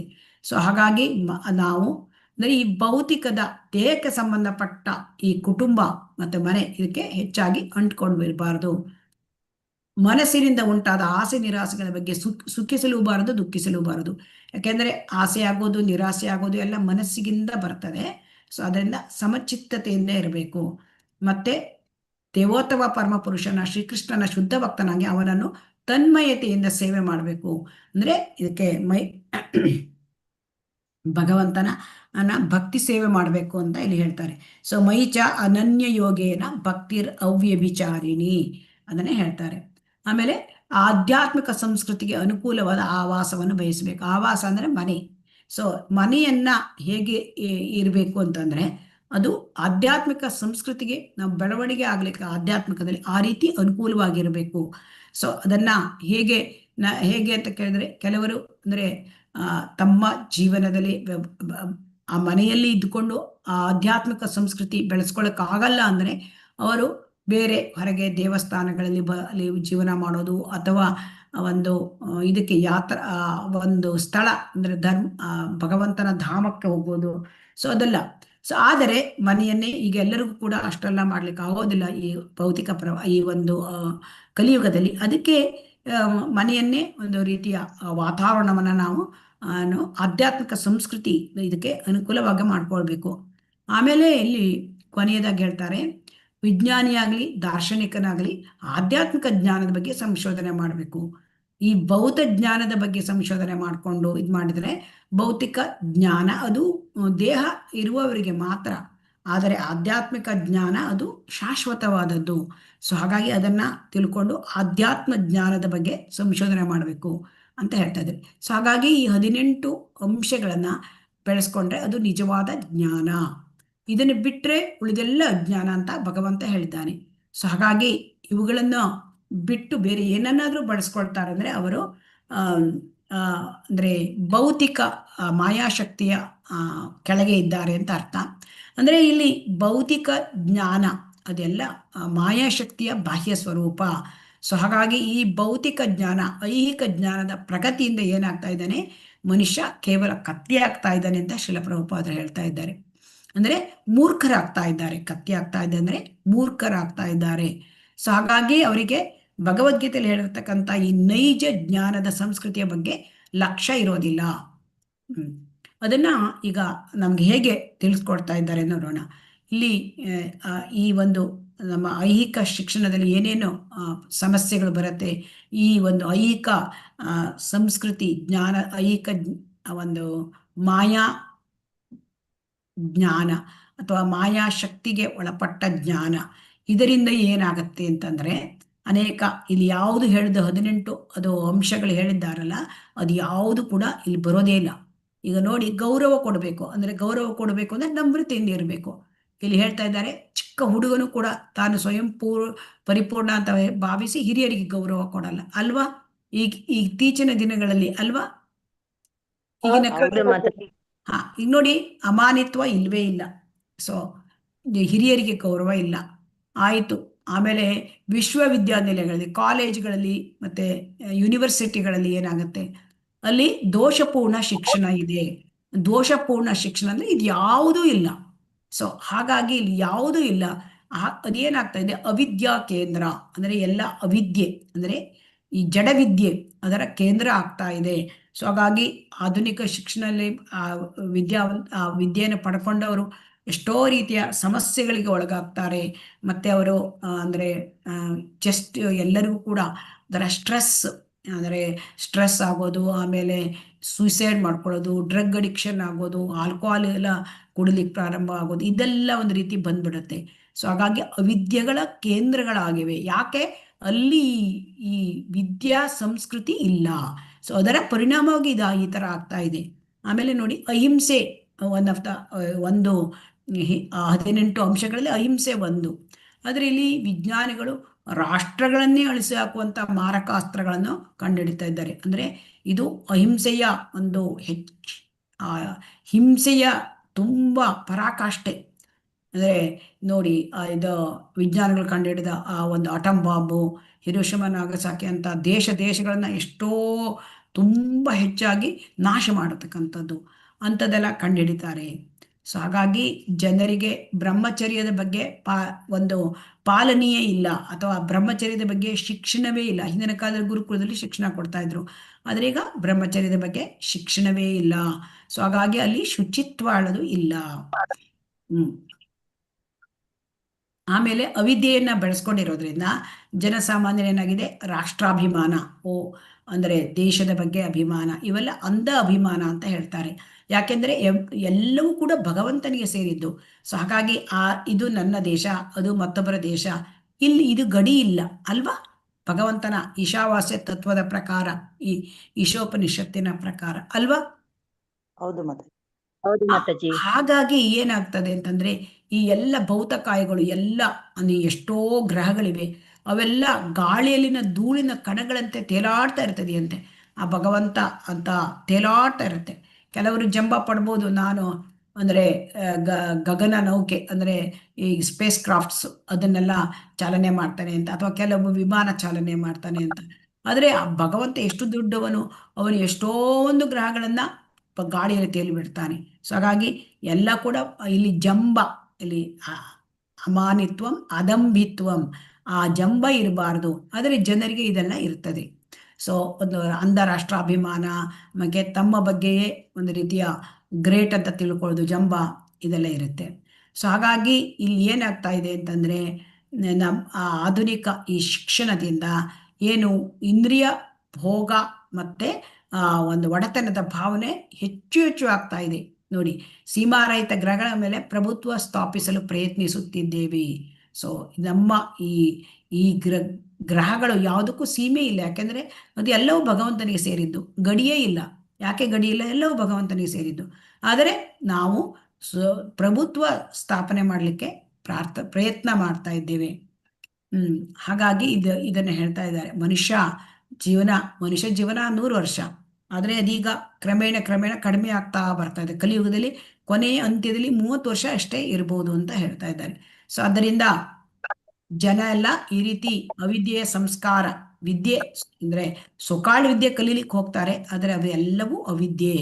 ಸೊ ಹೀಗಾಗಿ ಏನಾಗ್ತಾ ಇದೆ, ಮನುಷ್ಯರು ಮೂರ್ಖರಾಗ್ತಾ ಇದ್ದಾರೆ. ಸೊ ಹಾಗಾಗಿ ಅವರು ಮತ್ತೆ ಇದಕ್ಕೂ ಇನ್ನೂ ಒಂದಂತಂದ್ರೆ, ಒಂದು ರಾಷ್ಟ್ರಕ್ಕೂ ಇನ್ನೊಂದು ರಾಷ್ಟ್ರಕ್ಕೂ ಹೆಚ್ಚು ಕಳವಳಕಾರವಾದ ಅದ ಸಂದರ್ಭಗಳು ಏರ್ಪಡ್ತಾ ಇರ್ತದೆ. ಯಾಕೆಂದ್ರೆ ಒಂದು ರಾಷ್ಟ್ರ ಇನ್ನೊಂದು ರಾಷ್ಟ್ರದ ಮೇಲೆ ಯುದ್ಧ ಮಾಡೋದು, ಪ್ಲಾನ್ ಮಾಡೋದು. ಅದಕ್ಕಾಗಿ ಅವರು ರಕ್ಷಣಾ ವ್ಯವಸ್ಥೆ, ಹೆಚ್ಚು ಡಿಫೆನ್ಸಿಗೆ ತುಂಬಾ ಹಣ ಖರ್ಚು ಮಾಡ್ತಾರೆ ಅಲ್ವಾ? ನಮ್ಮ ದೇಶದ ಗಡಿಯನ್ನು ಕಾಪಾಡ್ಕೊಳ್ಳಿಕ್ಕೆ ತುಂಬಾ ಹಣ ಖರ್ಚು ಮಾಡ್ತಾರೆ. ಈಗ ಸಿಯಾಚಿನ್ ಗ್ಲೇಸಿಯರ್ ಅಲ್ಲಿ ಎಲ್ಲ ಎಷ್ಟು ಹಣ ಖರ್ಚು ಮಾಡ್ತಾರೆ ಅದನ್ನು ಮೇಂಟೈನ್ ಮಾಡಲಿಕ್ಕೆ. ಅದೇ ರೀತಿ ರಕ್ಷಣಾ ವ್ಯವಸ್ಥೆ, ಗಡಿ ಕಾಯಲಿಕ್ಕೆ ತುಂಬಾ ಹಣವನ್ನು ಕೊಡ್ತಾರೆ. ಆಕ್ಚುಲಿ ಇಲ್ಲಿ ಈಶಾವಾಸ್ಯಂ ಇದಂ ಸರ್ವಂ ಎಲ್ಲವೂ ಭಗವಂತನಿಗೆ ಸೇರಿದ್ದು. ಸೊ ಯಾವಾಗ ಇದನ್ನು ಪ್ರತಿಯೊಬ್ಬ ಒಂದು ಮನುಷ್ಯರು ಅರ್ಥ ಮಾಡ್ಕೊಂಡ್ರೆ, ಆ ಪ್ರಶ್ನೆಗಳೆಲ್ಲ ರಾಜಕೀಯ ಪ್ರಶ್ನೆ, ಆಮೇಲೆ ಇದಕ್ಕೆಲ್ಲಕ್ಕೂ ಪರಿಹಾರ, ಆ ಒಂದು ಸಮಸ್ಯೆಗಳಿಗೆ ಇದು ಈಶಾವಾಸ್ಯ ತತ್ವವನ್ನು ಎಲ್ಲರೂ ಅರ್ಥ ಮಾಡ್ಕೊಂಡಾಗ ಆಗತ್ತೆ. ಈಗ ಜನರಿಗೆ ಅದು ಇಲ್ಲ, ಅದಕ್ಕಾಗಿ ಈ ರೀತಿಯಾದ ವ್ಯವಸ್ಥೆ. ಆದರೆ ಇಷ್ಟೆಲ್ಲ ಇದ್ರೂ ಕೂಡ ಜನ ಏನ್ ತಿಳ್ಕೊತಾರೆ, ತಾವು ಆಧ್ಯಾತ್ಮಿಕದಲ್ಲೂ ಮುಂದುವರೆದಿದ್ದೇವೆ, ಐಹಿಕದಲ್ಲೂ ಮುಂದುವರೆದಿದ್ದೇವೆ ಅಂತ ಹುಸಿಯಾಗಿ ಹೆಮ್ಮೆ ಪಟ್ಟುಕೊಳ್ಳುತ್ತಾರೆ. ಅವರಿಗೆ ಗೊತ್ತೇ ಇಲ್ಲ ಈಶಾವಾಸ್ಯ ಒಂದು ತತ್ವ. ಗೊತ್ತಿದೆಯಾ? ಹರೇ ಕೃಷ್ಣ. ಇಲ್ಲ ಮಾತಾಜಿ. ಹಾಗಾಗಿ ಇಲ್ಲಿ ಏನ್ ಹೇಳ್ತಾ ಇದ್ದಾರೆ ಅಂದ್ರೆ, ಈ ಈಶೋಪನಿಷತ್ತಿನ ನಿಷತ್ತು ಈ ದೋಷಪೂರ್ಣ ಶಿಕ್ಷಣ ವಿಧಾನ ಬಗ್ಗೆ ನಮಗೆ ಎಚ್ಚರಿಕೆ ಕೊಡ್ತಾ ಇದೆ. ಸೊ ಆದ್ದರಿಂದ ಭಗವದ್ಗೀತೆಯಲ್ಲಿ ಹೇಳಿದ ಆ ಜ್ಞಾನವನ್ನು ನಾವು ಪಡ್ಕೊಳ್ಬೇಕು. ಆ ಭಗವದ್ಗೀತೆಯಲ್ಲಿ ಜ್ಞಾನವನ್ನು ನಾವು ಹೇಗೆ ಪಡ್ಕೊಳ್ಳೋದು? ಹಾಗಾಗಿ ಈಗ ಅರ್ಥ ಆಯ್ತು ನಮಗೆ ಈಗ ಆಧುನಿಕ ಶಿಕ್ಷಣದಲ್ಲಿ ಈ ಒಂದು ಜ್ಞಾನದ ಸಂಸ್ಕೃತಿ ಸಿಕ್ಕೋದಿಲ್ಲ ಅಲ್ವಾ? ಹೌದು ಹಾಗಾದ್ರೆ ಈಗ ನಾವು ಹೇಗೆ ತಿಳ್ಕೊಳ್ಳೋದು ಜ್ಞಾನದ ಸಂಸ್ಕೃತಿಯನ್ನ? ಆ ಭಗವದ್ಗೀತೆಯಲ್ಲಿ ಹೇಳಿದಾರಲ್ಲ 20 ಅಂಶ ಬೆಳೆಸ್ಕೊಳ್ಬೇಕು. 20 ಅಂಶ ಆ ಒಂದು ಭಗವದ್ಗೀತೆಯ ಅಂಶಗಳು, ಅದು ಜ್ಞಾನದ ಅಂಶಗಳು. ಇವಿಷ್ಟೇ ಜ್ಞಾನ, ಉಳಿದೆಲ್ಲ ಅಜ್ಞಾನ ಅಂತ ಭಗವಂತ ಹೇಳಿದ್ದಾನೆ. ಸೊ ಅದನ್ನು ಹೇಗೆ ಪಡ್ಕೊಳ್ಳೋದು? ಅದನ್ನ ಧೀರನಿಂದ ಪಡ್ಕೊಳ್ಬೇಕು. ಧೀರ ಅಂತಂದ್ರೆ ಯಾರು? ಐಕ ಭ್ರಮೆಯಿಂದ ವಿಚಲಿತನಾಗದವನು. ಸೊ ಅದರಿಂದ ಐಕ ಇದರಿಂದ ಅವನು ವಿಚಲಿತ ಆಗೋದಿಲ್ಲ. ಅವನು ಶುದ್ಧ ಭಕ್ತ. ಸೊ ಶುದ್ಧ ಭಕ್ತರಾದವರು, ಆಚಾರ್ಯರುಗಳು, ಗುರುಗಳು, ಸಂಪ್ರದಾಯದಿಂದ ಬಂದ ಅವರಿಂದ ನಾವು ಜ್ಞಾನ ಪಡ್ಕೊಳ್ಬೇಕು. ಸೊ ಅವಾಗ ನಮಗೆ ಅವರ ಆ ಒಂದು ಸಂಪ್ರದಾಯದಿಂದ ಬಂದ ಗುರುಗಳು, ಅವರಿಂದ ಏನು ಜ್ಞಾನ ಸಿಕ್ಕುತ್ತೆ? ನಮಗೆ ಈ ಭೌತಿಕ ಶರೀರ ಇದು ಸ್ಥೂಲ ಕಾಯ, ಮನಸ್ಸು ಸೂಕ್ಷ್ಮ ಕಾಯ, ಇವೆರಡೂ ನಮಗೆ ಸಿಕ್ಕಿರೋದು ಇದು ಆಕಸ್ಮಿಕವಾಗಿ ಸಿಕ್ಕಿದೆ. ನಾವು ಐಕ ಪ್ರಪಂಚಕ್ಕೆ ಬಂದಿರೋದ್ರಿಂದ. ಮತ್ತು ಇವೆರಡೂ ಕೂಡ ಜೀವಿಗೆ ತೊಂದರೆ ಕೊಡುತ್ತೆ. ಈ ಭೌತ ಶರೀರ ತೊಂದರೆ ಕೊಡುತ್ತೆ, ಯಾಕಂದ್ರೆ ಭೌತಿಕ ಶರೀರಕ್ಕೆ ಜನ್ಮ ಮೃತ್ಯು ಜರಾವ್ಯಾಧಿ ಇದೆ ಅಲ್ವಾ? ಮತ್ತೆ ಆದಿಭೌತಿಕ ಆದಿದೈವಿಕ ಆಧ್ಯಾತ್ಮಿಕ. ಸೊ ಇದು ತೊಂದರೆಗಳು ಇದ್ದೇ ಇರುತ್ತೆ. ಈ ಭೌತಿಕ ಶರೀರ ಇರೋಲ್ಲವರಿಗೂ ಇರುತ್ತೆ. ಮತ್ತೆ ಶ್ರೀಲ ಪ್ರಭುಪಾದ ಏನು ಹೇಳ್ತಾರೆ ಅಂದ್ರೆ, ಈ ಭೌತ ಜಗತ್ತು ಇದು ಡೆಡ್ ಮ್ಯಾಟರ್, ಈ ಭೌತ ಜಗತ್ತು. ಆದರೆ ಇಲ್ಲಿ ಆಧ್ಯಾತ್ಮಿಕ ಕಿಡಿಗಳು, ಯಾವಾಗ ಜೀವಾತ್ಮ ಈ ಭೌತಿಕ ಪ್ರಪಂಚದಲ್ಲಿ ಇರ್ತಾರೆ ಅಲ್ಲಿವರೆಗೆ ಈ ಭೌತಿಕ ಪ್ರಪಂಚ ಅದು ಸಜೀವವಾಗಿರುತ್ತೆ. ಸೊ ಆದರೆ ಅದು ಆತ್ಮ ಇರೋದಿಲ್ಲ ಅಂದ್ರೆ ಅದು ನಿರ್ಜೀವ. ಸೊ ಹಾಗಾಗಿ ಇಲ್ಲಿ ಆತ್ಮ ಇರ್ತದೆ ಅಂದ್ರೆ ಪರಮಾತ್ಮನೂ ಪ್ರವೇಶ ಮಾಡಿರ್ತಾನೆ. ಸೊ ಹಾಗಾಗಿ ಇದನ್ನೆಲ್ಲ ವಿಚಾರ ತಿಳ್ಕೊಳ್ಬೇಕು. ಇದು ಹೇಗೆ ತಿಳ್ಕೊಳ್ಳೋದು? ಇದು ಗುರುಗಳಿಂದ ತಿಳ್ಕೊಳ್ಬೇಕು, ಸಂಪ್ರದಾಯದ ಸದ್ಗುರುಗಳಿಂದ ತಿಳ್ಕೊಳ್ಬೇಕು. ಸೊ ಯಾಕೆ? ಅವರು ಧೀರರು, ಅವರು ಐಕ್ಯದಿಂದ ವಿಚಲಿತ ಆಗೋದಿಲ್ಲ. ಅವರು ತಮ್ಮ ಆಚಾರ್ಯರುಗಳಿಂದ ಜ್ಞಾನವನ್ನು ಸಂಪಾದನೆ ಮಾಡಿದ್ದಾರೆ ಮತ್ತು ಅವರು ನಿಯಂತ್ರಕ ತತ್ವಗಳನ್ನು ಅನುಷ್ಠಾನ ಮಾಡಿ, ಅಂದರೆ ಅವರು ಸಾಧನ ಭಕ್ತಿ, ಸೊ ಅದನ್ನಲ್ಲಿ ಅವರು ಅರಿತಿದ್ದಾರೆ. ಸೊ ಹಾಗಾಗಿ ನಾವು ಸದ್ಗುರುವಿನ, ಇಲ್ಲಿ ಶ್ರೀಲ ಪ್ರಭುಪಾದರು ಏನು ಹೇಳ್ತಾರೆ, ನಾವು ದಿವ್ಯ ಜ್ಞಾನದ ಸಂಸ್ಕೃತಿಯನ್ನು ಬೆಳೆಸ್ಕೊಳ್ಬೇಕು ಅಂತಂದ್ರೆ ನಾವು ಗುರುಪಾದಾಶ್ರಯ ತೆಗೆದುಕೊಳ್ಬೇಕು. ಗುರುವಿನ ಆದೇಶದ ಒಂದು ಮಾರ್ಗದರ್ಶನದ ಅಡಿಯಲ್ಲಿ ನಾವು ಸಾಧನ ಭಕ್ತಿಯನ್ನು ಮಾಡಬೇಕು. ಮತ್ತೆ ಭಗವಂತನ ಸಂದೇಶಗಳನ್ನು ವಿನಮ್ರನಾಗಿ ನಾವು ಕೇಳಬೇಕು ಗುರುವಿನಿಂದ. ಆಗ ಆ ಗುರು ಹೇಗಿರ್ಬೇಕು ಅಂತಂದ್ರೆ ಸಾಕ್ಷಾತ್ ಭಗವಾನ್ ಕೃಷ್ಣನಂತಿರಬೇಕು.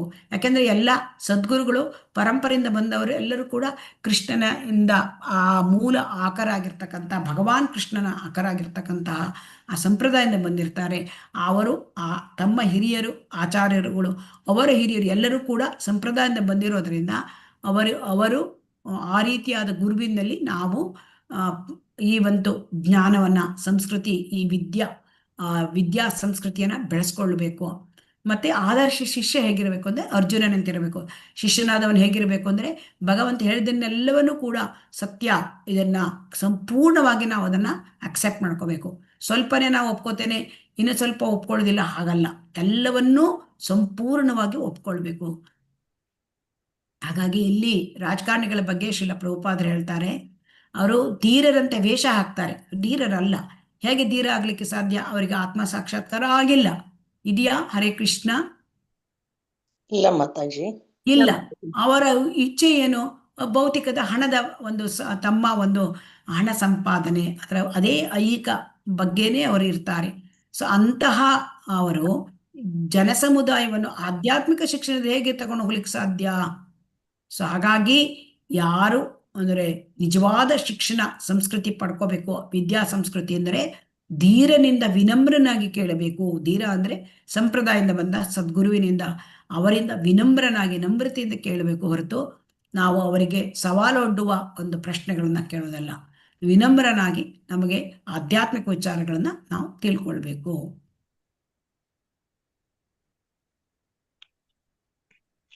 ಹರೇ ಕೃಷ್ಣ. 11ನೇ ಮಂತ್ರಕ್ಕೆ ಹೋಗೋಣ.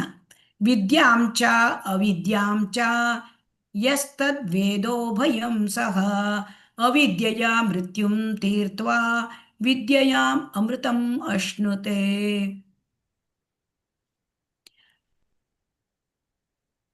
ರಿಪೀಟ್ ಮಾಡೋಣ. ವಿದ್ಯಾಂಚ ಅವಿದ್ಯಾಂಚ ವಿದ್ಯಾಂ ಚ ವಿದ್ಯಾಂ ಚ ಯಸ್ತತ್ ವೇದೋ ಭಯಂ ಸಹ ಯಸ್ತದ್ವೇದೋ ಭಯಂ ಸಹ ಅವಿದ್ಯೆಯಾ ಮೃತ್ಯುಂ ತೀರ್ತ್ವಾ ಅವಿದ್ಯೆಯ ಮೃತ್ಯುಂ ತೀರ್ತ್ವಾ ವಿದ್ಯಾಯಾಂ ಅಮೃತಮಶ್ನುತೆ. ವಿದ್ಯೆಯ ಅಮೃತಮಶ್ನುತೆ. ಯಾವನು ಅನುವಾದ ಮತ್ತು ಶ್ರೀಲ ಪ್ರಭುಪಾದರಿಂದ ಭಾವಾರ್ಥ. ಶ್ರೀಲ ಪ್ರಭುಪಾದ ಕಿ ಜೈ.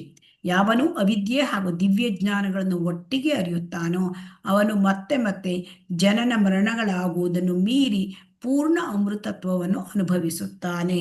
ಸೊ ಶ್ರೀಲ ಪ್ರಭುಪಾದರು ಈ ಮಂತ್ರದಲ್ಲಿ ಏನಂತ ಹೇಳ್ಕೊಡ್ತಾ ಇದ್ದಾರೆ ನಮಗೆ ಅಂದ್ರೆ, ದಿವ್ಯ ಜ್ಞಾನ ಬೇಕು ನಮಗೆ, ಅಧ್ಯಾತ್ಮ ಜ್ಞಾನ ಬೇಕು, ಅದರ ಜೊತೆಗೆ ಅವಿದ್ಯೆ, ಈ ಭೌತಿಕ ಜ್ಞಾನ ಇದು ಕೂಡ ಬೇಕು. ಯಾಕೆಂದರೆ ಭೌತಿಕ ಜ್ಞಾನ ನಮಗೆ ನಮ್ಮ ಶರೀರವನ್ನ ಆತ್ಮ ಮತ್ತು ಶರೀರ ಒಟ್ಟಿಗೆ ಇಡಲಿಕ್ಕೆ ಬೇಕು ಅಲ್ವಾ. ಶರೀರ ಇದ್ರೆ ತಾನೇ ನಾವು ಒಂದು ಆಧ್ಯಾತ್ಮಿಕ ಸಾಧನೆ ಮಾಡಲಿಕ್ಕೆ ಸಾಧ್ಯ. ಶರೀರ ಇಲ್ಲದೆ ಆಧ್ಯಾತ್ಮಿಕ ಸಾಧನೆ ಆಗತ್ತಾ? ಹರೇ ಕೃಷ್ಣ. ಇಲ್ಲ ಮಾತಾಜಿ. ಆಗಲ್ಲ ಮಾತಾಜಿ. ಆಗೋದಿಲ್ಲ. ಸೊ ಹಾಗಾಗಿ ನಮಗೆ ವಿದ್ಯೆನೂ ಬೇಕಾಗತ್ತೆ, ದಿವ್ಯ ಜ್ಞಾನ ಬೇಕಾಗತ್ತೆ. ಅದನ್ನು ಯಾರು ಒಟ್ಟಿಗೆ ಅರಿಬೇಕು, ಬರೇ ಒಂದನ್ನೇ ಅರಿಯುವುದಲ್ಲ. ಆಗ ಅವನು ಜನನ ಮರಣಗಳನ್ನು ಮೀರಿ ಪೂರ್ಣ ಅಮೃತತ್ವವನ್ನು ಅನುಭವಿಸುತ್ತಾನೆ. ಪೂರ್ಣ ಅಮೃತತ್ವ ಅಂದ್ರೆ ಮರಳಿ ಅವನ ಕಡೆಗೆ ಹೋಗಲಿಕ್ಕೆ ಸಾಧ್ಯ. ಜನನ ಮರಣಗಳನ್ನು ಮೀರುವುದು ಅಂತಂದ್ರೆ ಅವನು ಮತ್ತೆ ಹಿಂದೆ ಭೌತಿಕ ಪ್ರಪಂಚಕ್ಕೆ ಬರೋದಿಲ್ಲ. ಆಮೇಲೆ ಇಲ್ಲಿ ಶ್ರೀಲ ಪ್ರಭುಪಾದರು ಏನ್ ಹೇಳಲಿಕ್ಕೆ ನಮ್ಗೆ ಭಾವಾರ್ಥ ಹೇಳ್ತಾ ಇದ್ದಾರೆ ಅಂದ್ರೆ, ಯಾರೂ ಕೂಡ ಈ ಜನ್ಮ ಮೃತ್ಯುವನ್ನ ಈ ಮೃತ್ಯುವನ್ನ ತಪ್ಪಿಸ್ಲಿಕ್ಕೆ ಸಾಧ್ಯ ಇಲ್ಲ. ಸಾಧ್ಯ ಇದೆಯಾ? ಇಲ್ಲ. ಈಗ ಯಾರಿಗೂ ಕೂಡ ಸಾಯಲಿಕ್ಕೆ ಇಷ್ಟ ಇಲ್ಲ ಅಲ್ವಾ. ಎಲ್ಲರೂ ಕೂಡ, ಇದು ಸತ್ಯವಾದ ಮಾತು, ಎಲ್ಲರೂ ಕೂಡ ಹೆಚ್ಚು ಹೆಚ್ಚು ಬದುಕಲಿಕ್ಕೆ ಇಷ್ಟಪಡ್ತಾರೆ. ಯಾಕೆ ಯಾರು ಕೂಡ ವಯಸ್ಸಾಗ್ಲಿಕ್ಕೆ ಇಷ್ಟಪಡಲ್ಲ? ಅಥವಾ ಕಾಯಿಲೆ ಯಾರಿಗಾದ್ರೂ ಬೇಕು ಅಂತ ಇದೆಯಾ? ಇಲ್ಲ ಅಲ್ವಾ. ಹೌದು ಮಾತಾಜಿ. ಯಾರಾದ್ರೂ ನನಗೆ ಕಾಯಿಲೆ ಕೊಡು ಅಂತ ಬೇಡ್ಕೋತಾರೆ ದೇವ್ರ ಹತ್ರ? ಇಲ್ಲ ಅಲ್ವಾ. ಮುಪ್ಪು ಕೊಡು ಅಂತ ಬೇಡ್ಕೋತಾರೆ? ಇಲ್ಲ. ಯಾಕೆ? ಎಲ್ಲರಿಗೂ ಕೂಡ, ಯಾರಿಗೂ ಕೂಡ ಕಾಯಿಲೆ ಬೇಡ, ಮುಪ್ಪು ಬೇಡ, ಆಮೇಲೆ ಸಾವು ಕೂಡ ಬೇಡ. ಅಂದ್ರೆ ಜನ್ಮ ಮೃತ್ಯು ಜರಾವ್ಯಾಧಿ ಯಾರಿಗೂ ಬೇಕಾಗಿಲ್ಲ. ಆದರೆ ಈ ಎಷ್ಟು ಭೌತಿಕದಲ್ಲಿ ಎಷ್ಟು ನಾವು ಪ್ರಗತಿ ಹೊಂದಿದರೂ ಈ ಭೌತ ಜ್ಞಾನ, ಅದರಿಂದ ಈ ಸಮಸ್ಯೆ ಪರಿಹಾರ ಆಗ್ಲಿಕ್ಕೆ ಸಾಧ್ಯವೇ ಇಲ್ಲ. ಇದೆಯಾ? ಇಲ್ಲ ಮಾತಾಜಿ. ಸಾವನ್ ತಪ್ಪಿಸ್ಬೋದಾ? ಇಲ್ಲ. ಮುಪ್ಪನ್ನು ತಪ್ಪಿಸ್ಬೋದಾ? ಇಲ್ಲ ಮಾತಾಜಿ. ಇಲ್ಲ. ಸೊ ಅದಕ್ಕೆ ಹೇಳ್ತಾರೆ, ಹಿರಣ್ಯಕಶಿಪನ ಉದಾಹರಣೆ ಕೊಡ್ತಾರೆ ಶ್ರೀಲ ಪ್ರಭುಪಾದರು. ಹಿರಣ್ಯಕಶಿಪು ತುಂಬಾ ಒಂದು ತೀವ್ರ ತಪಸ್ಸನ್ನು ಮಾಡಿದ್ದ, ಉಗ್ರ ತಪಸ್ಸು. ಸೊ ಯಾಕೆ? ಅವನು ಅಮರನಾಗ್ಲಿಕ್ಕಾಗಿ ತಪಸ್ಸು ಮಾಡಿದ್ದ. ತಾನು ಸಾಯ್ಬಾರ್ದು, ತಾನು ಶಾಶ್ವತವಾಗಿ ಉಳ್ಕೊಳ್ಬೇಕು. ಯಾಕೆಂದ್ರೆ ಅವನಲ್ಲಿ ತುಂಬಾ ಹಣ ಇತ್ತು. ಹಿರಣ್ಯ ಅಂದ್ರೆ ಹಣ, ಚಿನ್ನ ಮತ್ತೆ ಹಣ. ಅವನು ಎಲ್ಲ 14 ಲೋಕಗಳನ್ನು ಆಳ್ತಾ ಇದ್ದ. ಮತ್ತೆ ಕಶಿಪು ಅಂದ್ರೆ ಹಾಸಿಗೆ, ಹೆಂಗಸರಲ್ಲಿ ಆಸಕ್ತನಾಗಿದ್ದ. ಸೊ ಹಾಗಾಗಿ ತಾನು ಅಮರತ್ವ ಪಡ್ಕೊಂಡ್ಬಿಟ್ರೆ ಇದನ್ನೆಲ್ಲವನ್ನು ಅನಂತ ಕಾಲದವರೆಗೂ ತಾನು ಅನುಭವಿಸ್ಬೋದು ಅಂತ ತಿಳ್ಕೊಂಡ. ಆದರೆ ಏನಾಯಿತು? ಅವನು ತುಂಬಾ ಒಂದು ತಪಸ್ಸನ್ನು ಮಾಡಿದಾಗ ಅವನನ್ನ ಬ್ರಹ್ಮನನ್ನು ಕುರಿತು ತಪಸ್ಸು ಮಾಡ್ತಾನೆ, ದೇವತೆ ಬ್ರಹ್ಮ. ಸೊ ಅವಾಗ ಬ್ರಹ್ಮ ಅವನಿಗೆ ವರ ಕೊಡೋದಿಲ್ಲ. ಯಾಕೆಂದ್ರೆ ನಾನೇ ಇದಲ್ಲ, ನಾನೇ ಏನು ಅಮರ ಅಲ್ಲ, ನಾನು ನಿಂಗೆ ಹೆಂಗೆ ಅಮರ ಕೊಡಬಲ್ಲೆ? ಅಮರತ್ವ ಕೊಡ್ಲಿಕ್ಕೆ ಸಾಧ್ಯ ಇಲ್ಲ. ಹಾಗಾದ್ರೆ ಏನ್ ಹೇಳ್ತಾನೆ ಅವನು? ನನಗೆ ಸಾವು ಯಾವ ರೀತಿಯಿಂದ ಬರಬಾರ್ದು ಕೇಳ್ತಾನೆ. ಅಂದ್ರೆ ಮನುಷ್ಯರಿಂದ ಬರಬಾರ್ದು, ಪ್ರಾಣಿಗಳಿಂದ ಬರಬಾರ್ದು, ರಾತ್ರಿ ಹೊತ್ತು ಬರಬಾರ್ದು, ಹಗಲು ಹೊತ್ತು ಬರಬಾರ್ದು, ನೆಲದ ಮೇಲೆ ಬರಬಾರ್ದು, ಆಕಾಶದಲ್ಲಿ ಬರಬಾರ್ದು, ಹಾಗೆ ಆ ಥರ ಎಲ್ಲ ಕೇಳ್ತಾನೆ. ಸೊ ನೀರಿನಲ್ಲಿ ಬರಬಾರ್ದು. ಇದಕ್ಕೆ ಅವನು ಅಸ್ತು ಹೇಳ್ತಾನೆ. ಆದರೆ ಭಗವಂತ ಏನು ಮಾಡ್ತಾನೆ? ಭಗವಂತ ನರಸಿಂಹಾವತಾರವಾಗಿ ಅವನು ತನ್ನ ವಜ್ರದಂತ ಉಗುರು, ನರಸಿಂಹ ಅವತಾರದಲ್ಲಿ ಅವನು ಭಗವಂತ ಸಿಂಹ ಅಂದ್ರೆ ಪ್ರಾಣಿಯೂ ಅಲ್ಲ, ಮನುಷ್ಯನೂ ಅಲ್ಲ, ಅರ್ಧ ಸಿಂಹ ಅರ್ಧ ಮನುಷ್ಯ. ಆ ಶರೀರದಲ್ಲಿ ಬಂದು ಅವನು ಹಗಲೊತ್ತು ಅಲ್ಲ, ರಾತ್ರಿ ಹೊತ್ತು ಅಲ್ಲ, ಮುಸ್ಸಂಜೆ ಹೊತ್ತಿನಲ್ಲಿ ಒಳಗೂ ಅಲ್ಲ ಹೊರಗೂ ಅಲ್ಲ, ಮೆಟ್ಟಿಲ ಮೇಲೆ ಅವನು ಮತ್ತೆ ತೊಡೆ ಮೇಲೆ ಕೂರಿಸ್ಕೊಂಡು, ಅಂದ್ರೆ ಕೆಳಗೆ ಭೂಮಿ ಮೇಲೂ ಅಲ್ಲ, ಆಕಾಶದ ಮೇಲೂ ಅಲ್ಲ, ನೀರಿನ ಮೇಲೂ ಅಲ್ಲ. ಮತ್ತೆ ತನ್ನ ನಖ ಅಂದ್ರೆ ಆಯುಧ ಅಲ್ಲ, ಅದು ನಖ ಏನು ಆಯುಧವಾ? ಅಲ್ಲ. ಆ ನಖದಿಂದ ಅವನು ಒಂದು ಹಿರಣ್ಯಕಶಿಪುವನ್ನ ಕೊಲ್ತಾನೆ. ಸೊ ಹಾಗಾಗಿ ಇದನ್ನ ಸಾವನ್ನ ಮೀರುವುದು ಯಾರಿಗೂ ಕೂಡ ಸಾಧ್ಯ ಇಲ್ಲ. ಸೊ ಹಾಗಾಗಿ ಇಲ್ಲಿ ಈಶೋಪನಿಷತ್ ನಮಗೇನು ಹೇಳ್ತೆ, ನೀವು ಸಾವನ್ನು ಗೆಲ್ತೀರಿ ಅಂತ ಏಕಮುಖವಾಗಿ ಪ್ರಯತ್ನ ಮಾಡಿ ಉಪಯೋಗ ಇಲ್ಲ. ಸೊ ಹಾಗಾಗಿ ಯಾಕೆ ಪ್ರಕೃತಿ ನಿಯಮ ಕ್ರೂರವಾದದ್ದು, ಹುಟ್ಟಿದವನು ಸಾಯಲೇಬೇಕು ಅಲ್ವಾ, ಸಾಯಲೇಬೇಕು, ಹುಟ್ಟಿದವನಿಗೆ ಮುಪ್ಪು ಬರಲೇಬೇಕು, ರೋಗವನ್ನು ಬಂದೇ ಬರುತ್ತೆ, ಇದೆಲ್ಲ ನಿಯಮಗಳು. ಸೊ ಇದನ್ನ ಮೀರ್ಲಿಕ್ಕೆ ಯಾರಿಗೂ ಸಾಧ್ಯ ಇಲ್ಲ. ಆದರೆ ಹಾಗಾದ್ರೆ ನಾವು ಹೇಗೆ ಶಾಶ್ವತ ಜೀವನ ಪಡ್ಕೋಬೇಕು ಅಂದ್ರೆ ಭಗವದ್ಧಾಮಕ್ಕೆ ಹೋಗಲು ಸಿದ್ಧರಾಗಬೇಕು. ಭಗವದ್ಧಾಮಕ್ಕೆ ಹೋಗೋದು ಹೇಗೆ? ಭಗವದ್ಧಾಮಕ್ಕೆ ಹೋಗೋ ವಿದ್ಯೆಯೇ ಬೇರೆ, ಈ ಭೌತಿಕ ವಿದ್ಯೆ ಅಲ್ಲ ಭಗವದ್ಧಾಮಕ್ಕೆ ಹೋಗೋದು. ಅದು ಏನು ಹೇಳ್ತದೆ, ಈ ವಿದ್ಯೆಯನ್ನು ಕಲಿಯೋದು ಹೇಗೆ? ಉಪನಿಷತ್ತುಗಳಿಂದ ಕಲ್ತ್ಕೋಬೇಕು. ವೇದಾಂತ ಸೂತ್ರ, ಭಗವದ್ಗೀತೆ, ಶ್ರೀಮದ್ ಭಾಗವತ ಮೊದಲಾದವುಗಳಿಂದ ನಾವು ಕಲ್ತ್ಕೋಬೇಕು. ಆದರೆ ಏನಾಗಿದೆ, ಕಲಿಯುಗದಲ್ಲಿ ನಮಗೆ ಉಪನಿಷತ್ತು, ವೇದಾಂತ ಸೂತ್ರ, ವೇದಗಳು ಅರ್ಥ ಆಗತ್ತಾ? ಹರೇ ಕೃಷ್ಣ. ಇಲ್ಲ ಮಾತಾಜಿ. ಅದಕ್ಕೆ ಸಿಂಪಲ್ ಕೊಟ್ಟಿದ್ದಾರೆ, ಭಗವದ್ಗೀತೆ, ಶ್ರೀಮದ್ ಭಾಗವತ, ಇದರಿಂದ ನಮಗೆ ಕಲಿಬೇಕು. ಸೊ ಹಾಗಾಗಿ ಮತ್ತೆ ನಮಗೆ ಹರೇ ಕೃಷ್ಣ ಮಂತ್ರ ಕೊಟ್ಟಿದ್ದಾರೆ ಕಲಿಯುಗಕ್ಕೆ ಸ್ಪೆಷಲ್ ಆಗಿ. ಸೊ ಆದ್ದರಿಂದ ಇದರಿಂದ ಶಾಶ್ವತವಾದ ನಮಗೇನು ಬೇಡಪ್ಪ, ಸಾವು ಬೇಡ, ಮುಪ್ಪು ಬೇಡ, ರೋಗ ಬೇಡ, ಶಾಶ್ವತವಾದ ಜೀವನ ಬೇಕು ಅಂದ್ರೆ ಈ ಪವಿತ್ರ ಗ್ರಂಥ ಭಗವದ್ಗೀತೆ, ಭಾಗವತ ಇದನ್ನ ಆಶ್ರಯಿಸಿ ದಿವ್ಯ ಜ್ಞಾನವನ್ನು ನಾವು ಸಂಪಾದನೆ ಮಾಡ್ಕೋಬೇಕು. ಆ ದಿವ್ಯ ಜ್ಞಾನದಲ್ಲಿ ಏನು ಹೇಳ್ತಾರೆ, ದೇವರೊಂದಿಗೆ ನನಗೆ ನಿತ್ಯ ಸಂಬಂಧ ಇದೆ. ನಿತ್ಯ ಅಂದ್ರೆ ಶಾಶ್ವತವಾದ ಸಂಬಂಧ. ಯಾರು ದೇವರು? ದೇವರು ಅಂದ್ರೆ ಅವನು ದೇವೋತ್ತಮ ಪರಮ ಪುರುಷ, ಅವನು ನಮ್ಮ ಪರಮ ಪಿತ ಮತ್ತು ಅವನಿಂದಲೇ ಸರ್ವಸ್ವವು ಬಂದಿದೆ. ನಾನು ಅವನ ಸೇವಕ, ನಿತ್ಯ ನಿರಂತರ ಸೇವಕ. ಸೊ ಇದನ್ನ ನಾವು ಮರೆತು ಬಿಟ್ಟಿದ್ದೇವೆ ಅಲ್ವಾ? ನಮ್ಗೆ ನೆನಪಿದೆಯಾ ಹರೇ ಕೃಷ್ಣ? ಇಲ್ಲ ಮಾತಾಜಿ. ಇಲ್ಲ. ಭಗವಂತ ಅಂದ್ರೆ ನಮ್ಗೆ ಸರಿಯಾದ ಒಂದು ಭಗವಂತ ಅಂದ್ರೆ ಯಾರು ಅಂತ ಗೊತ್ತಿಲ್ಲ, ಆ ತರ ಪರಿಸ್ಥಿತಿಯಲ್ಲಿ ನಾವಿದ್ದೇವೆ. ಸೊ ಆದ್ದರಿಂದ ಇದನ್ನೆಲ್ಲ ಭಗವಂತನು ವಿಸ್ಮೃತಿಶೀಲ ಮಾನವನಿಗೆ ಅವನ ಧಾಮ, ಮನೆ ಈ ಭೌತಿಕ ಜಗತ್ತಿನಲ್ಲಿ ಇಲ್ಲ ಎಂಬುದನ್ನು ತಿಳಿಸಲು ಮೇಲೆ ಹೇಳಿದ ಧರ್ಮಗ್ರಂಥಗಳನ್ನು ಭಾರತದಲ್ಲಿ, ಬೇರೆ ಧರ್ಮಗ್ರಂಥಗಳನ್ನು ಇತರ ದೇಶಗಳಲ್ಲಿ ನೀಡಿದ್ದಾನೆ. ಸೊ ಹಾಗಾಗಿ ಈ ನಮ್ಮ ಒಂದು ಮನೆ ಈ ಭೌತ ಜಗತ್ತಿನಲ್ಲಿ ಶಾಶ್ವತವಾದ ಮನೆ ಇಲ್ಲ. ನಮ್ಮ ಜಾಗ ಭಗವಂತನ ಲೋಕದಲ್ಲಿ ಶಾಶ್ವತವಾದದ್ದು, ನಾವು ಅಲ್ಲಿ ಸೇರಿದವರು. ಇದನ್ನು ತಿಳಿಸ್ಲಿಕ್ಕಾಗಿ ಧರ್ಮಗ್ರಂಥಗಳನ್ನು ನಮಗೆ ಕೊಟ್ಟಿದ್ದಾನೆ. ಸೊ ಆದ್ದರಿಂದ ಧರ್ಮಗ್ರಂಥಗಳನ್ನು ನೋಡಿ ನಾವು ತಿಳ್ಕೊಳ್ಬೇಕು. ಈಗ ಆಧ್ಯಾತ್ಮಿಕ ಜೀವಿ ನಾವು, ಈ ಭೌತ ಪ್ರಪಂಚದವರಲ್ಲ. ಇಲ್ಲಿ ಬಂದಾಗ ನಾವು ಚಡಪಡಿಸ್ತೇವೆ, ನಾವು ಕಳವಳದಲ್ಲಿ ಇರ್ತೇವೆ ಅಲ್ವಾ? ಯಾಕೆ? ಇದು ನಮಗೆ ಸೇರಿದ್ದಲ್ಲ, ಶಾಶ್ವತವಾಗಿ ನಾವು ಇಲ್ಲಿದ್ದವರಲ್ಲ. ಈಗ ಮೀನು ನೀರು ಒಳಗಿರುತ್ತದೆ ಶಾಶ್ವತವಾಗಿ ಅಲ್ವಾ? ನೀರನ್ನು ಹೊರಗೆ ತೆಗೆದ್ರೆ ಅದು ಚಡಪಡಿಸುತ್ತದೆ ಅಲ್ವಾ? ಭೂಮಿ ಮೇಲೆ ಇಟ್ಟರೆ ಭೂಮಿ ಅದ್ರದ್ದು ಶಾಶ್ವತವಾಗಿ ಇರ್ತಕ್ಕಂಥ ಜಾಗ ಅಲ್ಲ, ನೀರು, ಅದು ನೀರಿನಲ್ಲಿ ಇರ್ತಕ್ಕಂಥ. ಅದೇ ರೀತಿ ನಾವು ಶಾಶ್ವತವಾಗಿ ಭಗವಂತನ ಲೋಕಕ್ಕೆ ಸೇರಿದವರು. ಆದರೆ ಈ ಭೌತಿಕ ಪ್ರಪಂಚಕ್ಕೆ ಬಂದು ಬಿಟ್ಟಿದ್ದೇವೆ. ಅನಾದಿ ಕಾಲೇ ಭವಾರ್ಣವ ಜಲ ಪಡೆ, ಅನಾದಿ ಕಾಲ ಯಾವಾಗ ಬಂದಿದ್ದೇವೆ ನಮ್ಗೆ ಗೊತ್ತಿಲ್ಲ. ಸೊ ಅಲ್ಲಿಂದ ಇಲ್ಲಿ ಈ ಒಂದು ಭೌತಿಕ ಈ ಐಹಿಕ ಪ್ರಪಂಚಕ್ಕೆ ನಾವು ಬಿದ್ದುಬಿಟ್ಟಿದ್ದೇವೆ. ಐಹಿಕ ಸಮುದ್ರ ಅಂತ ಹೇಳ್ತಾರೆ ಇದಕ್ಕೆ, ಅದು ಬಿದ್ದುಬಿಟ್ಟಿದ್ದೇವೆ.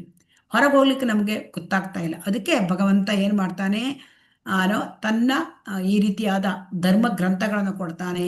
ಮತ್ತೆ ತನ್ನ ನೈಜ ಸೇವಕರು ಅಂತಂದ್ರೆ ಈ ಗುರುಗಳು, ಸಂಪ್ರದಾಯದಿಂದ ಬಂದ ಗುರುಗಳು, ಭಗವಂತನ ಪ್ರತಿನಿಧಿಗಳು, ಅವರನ್ನು ಕಳಿಸ್ತಾನೆ. ಸೊ ಯಾಕೆ ಕಳಿಸ್ತಾನೆ ಅಂದ್ರೆ ಎಲ್ಲ ಜೀವಿಗಳು ಅವನ ಪ್ರೀತಿಯ ಪುತ್ರರು, ಎಲ್ಲರೂ ಕೂಡ ಭಗವಂತನ ಮಕ್ಕಳು. ಸೊ ಅದಕ್ಕೆ ಭಗವಂತ ಅವನಿಗೆ ಇಲ್ಲಿ ಈ ಭೌತಿಕ ಪ್ರಪಂಚ ತುಂಬಾ ಕಷ್ಟಪಡ್ತಾ ಇದ್ದಾರೆ ಅಲ್ವಾ?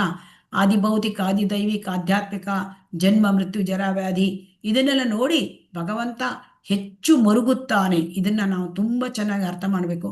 ಯಾಕೆಂದ್ರೆ ತಂದೆಗೆ ಮಕ್ಕಳು ಕಷ್ಟದಲ್ಲಿದ್ರೆ ನೋಡ್ಲಿಕ್ಕಾಗತ್ತಾ ತಂದೆ ತಾಯಿಗೆ? ಹರೇ ಕೃಷ್ಣ. ಅವರಿಗೂ ದುಃಖ ಆಗತ್ತೆ ಅಲ್ವಾ? ಅದಕ್ಕೆ ಅವರು ಅದನ್ನ ನಿವಾರಿಸ್ಲಿಕ್ಕಾಗಿ ನಮ್ಗೆ ಗುರುಗಳನ್ನು ಕಳಿಸ್ತಾರೆ. ಮತ್ತೆ ಆ ಧರ್ಮ ಗ್ರಂಥಗಳು, ತಾನೇ ಸ್ವತಃ ಬಂದು ಭಗವದ್ಗೀತೆಯನ್ನು ಹಾಡ್ತಾನೆ. ಮತ್ತೆ ತಾನೇ ಆ ಒಂದು ಭಾಗವತಮನ್ನ, ಭಗವಂತನ ಭಗವದ್ ಭಕ್ತರ ಕಥೆಗಳಿಂದ ತುಂಬಿ ಹೋಗಿರುತ್ತೆ. ಅದು ವೇದವ್ಯಾಸರು ಬರೀತಾರೆ. ಅವರು ಯಾರು? ಶಕ್ತಾವೇಶ ಅವತಾರ. ಸೊ ಆಮೇಲೆ ಇಲ್ಲಿ ಅನೇಕ ಸಾರಿ ಅವನು ಅವತಾರವನ್ನು ಕೂಡ ಮಾಡಿ ತಿಳಿಸ್ತಾನೆ. ಯಾಕೆ? ಲೀಲೆಗಳನ್ನು ಮಾಡಿ, ಈ ಲೀಲೆಗಳನ್ನ ನಾವು ಕೇಳೋದ್ರಿಂದ ಭಗವಂತನ ಲೀಲೆಗಳು ಕೇಳೋದ್ರಿಂದ ನಮ್ಮ ಹೃದಯ ಶುದ್ಧಿಯಾಗಿ ಮನಸ್ಸು ಶುದ್ಧಿಯಾಗಿ ನಾವು ಭಗವಂತನ ಲೋಕಕ್ಕೆ ಹೋಗ್ಲಿಕ್ಕೆ ಸಾಧ್ಯ. ಸೊ ಹಾಗಾಗಿ ಎಲ್ಲ ಅವಕಾಶ ಕೊಟ್ಟಿದ್ದಾನೆ ಭಗವಂತ. ಈ ವಿದ್ಯಾ ಸಂಸ್ಕೃತಿ, ದಿವ್ಯ ಜ್ಞಾನದ ಸಂಸ್ಕೃತಿಯನ್ನು ಪಡಲಿಕ್ಕಾಗಿ ಆ 18 ಅಂಶಗಳನ್ನ ಇಲ್ಲಿ ಕೊಟ್ಟಿದ್ದಾರಲ್ಲ ಈ ಮಂತ್ರದಲ್ಲಿ, ಅದನ್ನು ಪಡ್ಕೊಳ್ಳಿಕ್ಕಾಗಿ ಭಗವಂತ ಎಲ್ಲ ಅವಕಾಶ ನಮಗೆ ಕೊಟ್ಟಿದ್ದಾನೆ. ಆದರೆ ಅದನ್ನು ನಾವು ಸದುಪಯೋಗ ಪಡಿಸ್ಕೊಳ್ಬೇಕಾಗಿದ್ದು ಅದು ನಮಗೆ ಬಿಟ್ಟಿದ್ದು ಅಲ್ವಾ ಅಲ್ವಾ. ಹೌದು ಮಾತಾಜಿ. ಈಗ ಒಂದು ಕುದುರೆನ ನೀರು ತಗೊಂಡೋಗ್ಬೋದು, ಆದರೆ ಕುದುರೆ ಅದನ್ನ ನೀರನ್ನು ಕುಡಿಬೇಕಾಗತ್ತೆ ಅಲ್ವಾ. ಹೌದು ಮಾತಾಜಿ. ಹಾಗೆ ಯಾರು ಈ ಮಾನವ ಜನ್ಮವನ್ನ ಸದುಪಯೋಗ ಪಡಿಸ್ಕೊಳ್ಳೋದಿಲ್ಲ ಅವರು ಅಂತಹ ಮನುಷ್ಯರನ್ನ ನರಾಧಮ ಅಂತ ಕರೀತಾರೆ. ಅಂದರೆ ಮನುಷ್ಯರಲ್ಲೇ ಅತ್ಯಂತ ಕೀಳಾದವರು. ಹಾಗಾಗಿ ಇಲ್ಲಿ ಏನಾಗುತ್ತೆ ಅಂದರೆ ಅವಿದ್ಯೆಯ ಮಾರ್ಗ, ಅದು ಅವಿದ್ಯೆಯ ಮಾರ್ಗ ಅಂದ್ರೆ ಇದೆಲ್ಲ ನಾವು ನೋಡಿದ್ವಿ. ಅವಿದ್ಯೆಯ ಮಾರ್ಗ ಯಾವುದು ಅಂತ, ಅದು ಇಂದ್ರಿಯ ಸುಖಕ್ಕಾಗಿ ಐಹಿಕ ಜ್ಞಾನ ಸಂಪಾದನೆ ಮಾಡೋದು. ಸೊ ನಾವು ಈಗ ವಿದ್ಯೆಯ ಸಂಸ್ಕಾರ ಅಂದ್ರೆ ಭಗವದ್ಗೀತೆ ಭಾಗವತಮಿಂದ ನಾವೇನ್ ತಿಳ್ಕೊಳ್ತೇವೆ ಅದು ವಿದ್ಯೆಯ ಸಂಸ್ಕಾರ. ಆದರೆ ಅವಿದ್ಯೆಯ ಸಂಸ್ಕಾರ ಅಂದ್ರೆ ಈ ಐಹಿಕ ವಿದ್ಯೆ. ಈ ಐಹಿಕ ವಿದ್ಯೆಯಿಂದ ನಮ್ಗೇನು ಸಿಕ್ಕುತ್ತೆ? ಜ್ಞಾನ, ಮತ್ತೆ ಮತ್ತೆ ಮರಣ, ಮತ್ತೆ ಮತ್ತೆ ಜನನ, ಇದೇ ಸಿಕ್ಕುತ್ತೆ ಅಲ್ವಾ. ಐಹಿಕ ಜ್ಞಾನ ನಮ್ಮನ್ನು ಜನನ ಮರಣ ಚಕ್ರದಿಂದ ತೆಗೆಯೋದಿಲ್ಲ. ಆಗತ್ತಾ? ಒಬ್ಬನು ಯಾವುದೋ ದೊಡ್ಡ ಡಿಗ್ರಿ ಪಡ್ಕೊಂಡ, ಆದ್ರೆ ಅದರಿಂದ ನಮಗೇನು ಭೌತಿಕ ಪ್ರಪಂಚ ಹೊರಗೋಲಿಕ್ಕಾಗತ್ತಾ? ಇಲ್ಲ ಮಾತಾಜಿ. ಇಲ್ಲ. ಅದಕ್ಕೆ ಅದು ಸಿಕ್ಕೋದಿಲ್ಲ. ಆದ್ರೆ ಮತ್ತೆ ಮತ್ತೆ ಹುಟ್ಟು ಸಾವು ಸಿಕ್ಬಿಡುತ್ತೆ ಅಲ್ವಾ. ಸೊ ಹಾಗಾಗಿ ಇಲ್ಲಿ ಹುಟ್ಟು ಸಾವು ಹೇಳೋದು ದೇಹಕ್ಕೆ ಅನ್ವಯ. ಆತ್ಮಕ್ಕೆ ಹುಟ್ಟು ಇಲ್ಲ, ಆತ್ಮಕ್ಕೆ ಸಾವು ಇಲ್ಲ.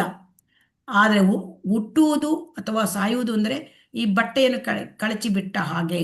ಸೊ ಹಾಗಾಗಿ ಈ ಅವಿದ್ಯಾ ಸಂಸ್ಕಾರದಲ್ಲಿ ಮುಳುಗಿದಾಗ ಅವರಿಗೆ ಇದಕ್ಕೆ ಅರ್ಥ ಆಗೋದಿಲ್ಲ. ಇದೆಲ್ಲ ಮಾಯಾಶಕ್ತಿ, ಈ ಒಂದು ಮಾಯಾ ಪ್ರಪಂಚದಿಂದ ಆಕರ್ಷಿತ ಆಗ್ಬಿಡ್ತಾರೆ ಅಲ್ವಾ. ಚರ್ವಿತ ಚರ್ವಣ ಅದನ್ನೇ ಅವರು ಮತ್ತೆ ಮತ್ತೆ ಅನುಭವಿಸ್ತಾ ಇರ್ತಾರೆ.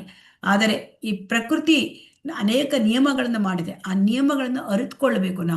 ನಾವು ಅರಿಯೋದಕ್ಕೆ ಹೋಗೋದಿಲ್ಲ, ತಿಳ್ಕೊಳ್ಳಕ್ಕೆ ಹೋಗೋದಿಲ್ಲ.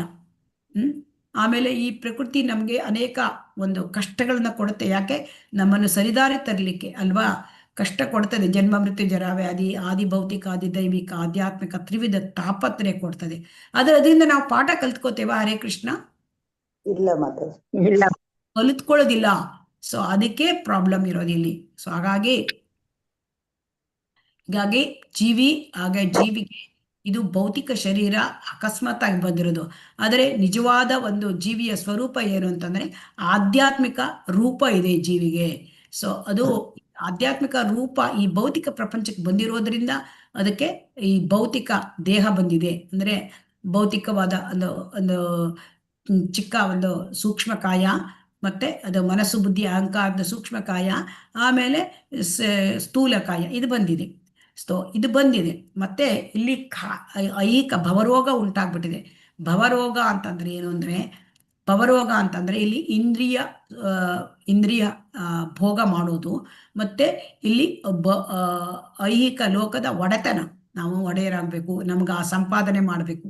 ಇವು ಎರಡೂ ಕೂಡ ಇದಕ್ಕೆ ಶ್ರೀಲ ಪ್ರಭುಪಾದರು ಭವರೋಗ ಅಂತ ಹೇಳ್ತಾರೆ. ಈ ರೋಗ ಎಷ್ಟು ಹೆಚ್ಚಾಗಿದೆ ಅಂದ್ರೆ 105ರಿಂದ 107 ಡಿಗ್ರಿ ಟೆಂಪರೇಚರು, ಆ ಫೀವರ್, ಜ್ವರ ಬಂದ್ರೆ ಹೇಗಾಗತ್ತೆ ಅಷ್ಟು ಹೆಚ್ಚಾಗಿ ಹೋಗಿದೆ ಅಂತ ಹೇಳ್ತಾ ಇದ್ದಾರೆ. ಸೊ ಹಾಗಾಗಿ ಈಗ ಈ ಅಪಾಯಕಾರಿ ಮಾರ್ಗ, ಈ ಒಂದು ಅಪಾಯಕಾರಿ ಮಾರ್ಗವನ್ನು ನಾವು ಅನುಸರಿಸಬಾರದು ಅಂತ ಹೇಳ್ತಾ ಈಶೋಪನಿಷತ್ತು ಎಚ್ಚರಿಕೆ ಕೊಡ್ತದೆ. ಇದನ್ನ ನೀವು ನಾವು ಅನುಸರಿಸಿದ್ರೆ ನಮ್ಗೇನಾಗತ್ತೆ? ಮತ್ತೆ ಮತ್ತೆ ಮೃತ್ಯುವಿನ ಕ್ರೂರ ಹಸ್ತ ಅದರೊಳಗೆ ನಾವು ಸಿಕ್ಕಾಕೊಬಿಡ್ತೇವೆ. ಸೊ ಹಾಗಾಗಿ ಇದನ್ನು ಬಿಡಿಸ್ಕೊಳ್ಬೇಕು. ಅಂದರೆ ಮೃತ್ಯು ಹೇಳೋದು ತುಂಬಾ ಕ್ರೂರವಾದದ್ದು. ಅದನ್ನು ಬಿಡಿಸ್ಕೊಳ್ಬೇಕು ಅಂದ್ರೆ ನಾವು ಆಧ್ಯಾತ್ಮಿಕ ಜ್ಞಾನವನ್ನ ನಾವು ಸಂಪಾದನೆ ಮಾಡ್ಕೊಳ್ಬೇಕು. ಸೊ ಅದಕ್ಕೆ ಹೇಳ್ತಾ ಇದ್ದಾರೆ, ದೇಹವನ್ನ ನಾವು ಈ ಒಂದು ಆಧ್ಯಾತ್ಮಿಕ ಜ್ಞಾನ ಸಂಪಾದನೆ ಮಾಡ್ಬೇಕು ಅಂದ್ರೆ ನಮ್ಮ ದೇಹ ಮತ್ತು ಮನಸ್ಸು ಇವೆರಡನ್ನೂ ನಾವು ಸುಸ್ಥಿತಿಯಲ್ಲಿ ಇಟ್ಕೋಬೇಕು ಅಲ್ವಾ. ದೇಹ ಇದ್ರೆ ತಾನೇ ಭಗವದ್ಗೀತೆ ಕೇಳಲಿಕ್ಕೆ, ಭಗವದ್ಗೀತೆ ಭಾಗವತಂ ಕೇಳಲಿಕ್ಕೆ, ಶ್ರವಣ ಕೀರ್ತನ ಸ್ಮರಣ ಇದೆಲ್ಲ ಮಾಡ್ಕೊಳ್ಳಿಕ್ಕೆ ಸಾಧ್ಯ. ಅದಕ್ಕೆ ದೇಹವನ್ನು ನಾವು ಕೂಡ ನೆಗ್ಲೆಕ್ಟ್ ಮಾಡಬಾರ್ದು, ದೇಹವನ್ನು ಸರಿಯಾಗಿ ಇಟ್ಕೊಳ್ಬೇಕು. ಸೊ ದೇಹ ಸರಿಯಾಗಿ ಇಟ್ಬೇಕು ಅಂದ್ರೆ ನಾವೇನಾದ್ರೂ ಒಂದು ಹಣ ಸಂಪಾದನೆ, ಆ ಒಂದು ದೇಹಕ್ಕೆ ಆತ್ಮ ದೇಹವನ್ನು ಸುಸ್ಥಿತಿಯಲ್ಲಿ ಇಡ್ಲಿಕ್ಕಾಗಿ ನಾವು ಸಂಪಾದನೆ ಕೂಡ ಧನಾರ್ಜನೆಯನ್ನ ಮಾಡಬೇಕಾಗತ್ತೆ. ಆದರೆ ಇದು ಇದನ್ನ ಇದೇ ಧನಾರ್ಜನೆಯೇ ಗುರಿ ಆಗಿರಬಾರದು ಅಲ್ವಾ. ಇಂದ್ರಿಯ ಸುಖ ಪಡಬೇಕು ಅಂತ ಧನಾರ್ಜನೆಯನ್ನು ಮಾಡಬಾರ್ದು. ಸೊ ಹಾಗಾಗಿ ಇಲ್ಲಿ ಏನು ಹೇಳ್ತಾರೆ, ದೇಹವನ್ನು ಕಟ್ಟುಮುಟ್ಟಾಗಿ ಆರೋಗ್ಯವಾಗಿ ಇಟ್ಟುಕೊಳ್ಳಲು ದುಡ್ಡು ಮಾಡಬೇಕು, ಆದರೆ ಅದನ್ನೇ ನಾವು ಇಂದ್ರಿಯ ಭೋಗ ಮಾಡ್ಬೇಕಂತ ಅದನ್ನ ಮಾಡಬಾರ್ದು. ಸೊ ಅದಕ್ಕೆ ಶ್ರೀಲ ಪ್ರಭುಪಾದ ನಮ್ಗೆ ಏನ್ ಹೇಳ್ಕೊಡ್ತಾ ಇದ್ದಾರೆ, ಇಲ್ಲಿ ಮಾನವ ಜನ್ಮ ಇರೋದು ಕತ್ತೆ ಹಾಗೆ ದುಡಿಲಿಕ್ಕೆ ಅಲ್ಲ, ಅಥವಾ ಇಂದ್ರಿಯ ಸುಖಕ್ಕಾಗಿ ಅವಿದ್ಯೆಯನ್ನು ಬಳಸ್ಕೊಳ್ಳಿಕ್ಕೂ ಅಲ್ಲ. ಹಾಗಾದ್ರೆ ಇಲ್ಲಿ ಏನ್ ಹೇಳ್ತಾ ಇದ್ದಾರೆ, ವಿದ್ಯೆಯ ಮಾರ್ಗ ಏನು? ವಿದ್ಯೆಯ ಮಾರ್ಗ ಏನು ಅಂತಂದ್ರೆ ನಾವು ಈ ಒಂದು ಆಧ್ಯಾತ್ಮಿಕ ಜ್ಞಾನವನ್ನ ಸಂಪಾದನೆ ಮಾಡ್ಕೊಳ್ಬೇಕು. ಹಂತ ಹಂತವಾಗಿ ನಾವು ಆಧ್ಯಾತ್ಮ ಸಾಕ್ಷಾತ್ಕಾರ ಮಾಡ್ಕೊಳ್ಬೇಕು. ಬ್ರಹ್ಮನ್, ಪರಮಾತ್ಮ ಮತ್ತು ಭಗವಾನ್ ಸಾಕ್ಷಾತ್ಕಾರ ಇದು ಎಲ್ಲರಿಗೂ ಕೂಡ ಗೊತ್ತಿದೆ. ಸೊ ಹಾಗಾಗಿ ಇದನ್ನು ಹೇಗೆ ಸಾಧ್ಯ ಅಂದ್ರೆ ವಿದ್ಯೆಯ ಸಂಸ್ಕಾರದ ಬಗ್ಗೆ ಶ್ರೀಮದ್ ಭಾಗವತದಲ್ಲಿ ಹೇಳಿದೆ. ತಸ್ಮಾದ್ ಏಕೇನ ಮನಸ ಭಗವಾನ್ ಸಾತ್ವತಾಂ ಪತಿ ಶ್ರೋತವ್ಯ ಕೀರ್ತಿತವ್ಯಶ್ಚ ಧ್ಯೇಯ ಪೂಜ್ಯಶ್ಚ ನಿತ್ಯದ. ಸೊ ಹಾಗಾಗಿ ನಾವು ಆ ಭಗವಂತನನ್ನ, ದೇವೋತ್ತಮ ಪರಮಪುರುಷ ಭಗವಾನ್ ಶ್ರೀಕೃಷ್ಣ, ಅವನನ್ನು ಸದಾ ಸ್ಮರಿಸಬೇಕು, ಸದಾ ಧ್ಯಾನ ಮಾಡಬೇಕು, ಸದಾ ಸ್ತುತಿಸಬೇಕು, ಪೂಜಿಸಬೇಕು ಅಂತ ಭಾಗವತದಲ್ಲಿ ಹೇಳಿದೆ. ಸೊ ಹಾಗಾಗಿ ಈಗ ಧರ್ಮ ಅರ್ಥ ಕಾಮ ಇದರ ಗುರಿ ಭಕ್ತಿ ಸೇವೆ ಆಗದಿದ್ರೆ ಅದು ಅವಿದ್ಯೆ. ಸೊ ಹಾಗಾಗಿ ಇಲ್ಲಿ ಏನು ಹೇಳ್ತಾ ಇದೆ ಅಂದ್ರೆ, ನಾವು ವಿದ್ಯೆಯ ಸಂಸ್ಕಾರ ಬೆಳೆಸ್ಕೊಳ್ಬೇಕು ಅಂತಂದ್ರೆ ಭಗವಂತನನ್ನು ನಾವು ಸದಾ ನಾವು ಜಪಿಸಬೇಕು, ಅವನನ್ನು ಭಜಿಸಬೇಕು, ಅವನ ಬಗ್ಗೆ ಶ್ರವಣ ಮಾಡಬೇಕು. ಅಂದ್ರೆ ಶ್ರವಣ, ಕೀರ್ತನ, ಸ್ಮರಣ ಇದು ಬಹಳ ಮುಖ್ಯವಾದದ್ದು. ಅದನ್ನ ಮಾಡಲಿಕ್ಕೆ ನಮಗೆ ದೇಹ ಬೇಕು. ಆ ದೇಹವನ್ನು ಸುಸ್ಥಿತಿಯಲ್ಲಿ ಇಡಲಿಕ್ಕೆ ನಮಗೆ ಹಣ ಸಂಪಾದನೆ ಎಷ್ಟು ಬೇಕೋ ಅಷ್ಟು ಅವಶ್ಯಕ. ಅದಕ್ಕೆ ನಮಗೆ ಈ ಅವಿದ್ಯಾ ವಿದ್ಯಾ ಎರಡನ್ನೂ ಇಲ್ಲಿ ಒಟ್ಟಿಗೆ ನಾವು ಏನ್ ಹೇಳ್ತಾ ಇದ್ದಾರೆ, ಎರಡನ್ನೂ ಒಟ್ಟಿಗೆ ಅರಿಯಬೇಕು. ದಿವ್ಯ ಜ್ಞಾನವನ್ನ ನಾವು ಸಂಪಾದನೆ ಮಾಡ್ತಾ ಇರಬೇಕು, ಶ್ರವಣ, ಕೀರ್ತನ, ಸ್ಮರಣ. ಆದರೆ ಆ ದೇಹವನ್ನು ಒಟ್ಟಿಗೆ ಇಡಲಿಕ್ಕೆ ನಮಗೆ ಈ ಒಂದು ಭೌತಿಕ ವಿದ್ಯೆಯನ್ನು ಕೂಡ ನಾವು ಇಟ್ಕೋಬೇಕಾಗತ್ತೆ. ಸೊ ಇವೆರಡನ್ನೂ ಇಟ್ಕೊಂಡಾಗ ಜನನ ಮರಣಗಳಾಗುವುದನ್ನು ಮೀರಿ ಪೂರ್ಣ ಅಮೃತತ್ವವನ್ನು ಅನುಭವಿಸ್ಬೋದು. ಭೌತಿಕ ವಿದ್ಯೆ ಎಷ್ಟಕ್ಕೆ ಬೇಕೋ ಅಷ್ಟಕ್ಕೆ, ಅಂದರೆ ನಮ್ಮ ದೇಹವನ್ನು ಆತ್ಮವನ್ನು ಒಟ್ಟಿಗೆ ಇಡಲಿಕ್ಕೆ ಮಾತ್ರ, ಇಂದ್ರಿಯ ಭೋಗಕ್ಕೆ ಅಲ್ಲ. ಮತ್ತೆ ನಮ್ಮ ಮುಖ್ಯವಾದ ಉದ್ದೇಶ ದಿವ್ಯಜ್ಞಾನವನ್ನು ಪಡ್ಕೊಳ್ಳೋದು, ದಿವ್ಯಜ್ಞಾನ ಸಂಸ್ಕಾರವನ್ನು ಪಡ್ಕೊಳ್ಳೋದು. ಸೊ ಈ ರೀತಿಯಾಗಿದ್ದಾಗ ನಮಗೆ ಒಂದು ಭೌತಿಕ ಈ ಒಂದು ಜನನ ಮರಣ ಈ ಚಕ್ರವನ್ನು ದಾಟ್ಕೊಂಡು ನಾವು ಅಮೃತತ್ವ, ಪೂರ್ಣ ಅಮೃತತ್ವ ಅಂದರೆ ಪೂರ್ಣವಾದ ಅಮೃತತ್ವ ಅಂದರೆ ಹುಟ್ಟು ಸಾವು ಇಲ್ಲದ ಆ ಭಗವಂತನ ಲೋಕಕ್ಕೆ ಹೋಗಲಿಕ್ಕೆ ನಮಗೆ ಸಾಧ್ಯ.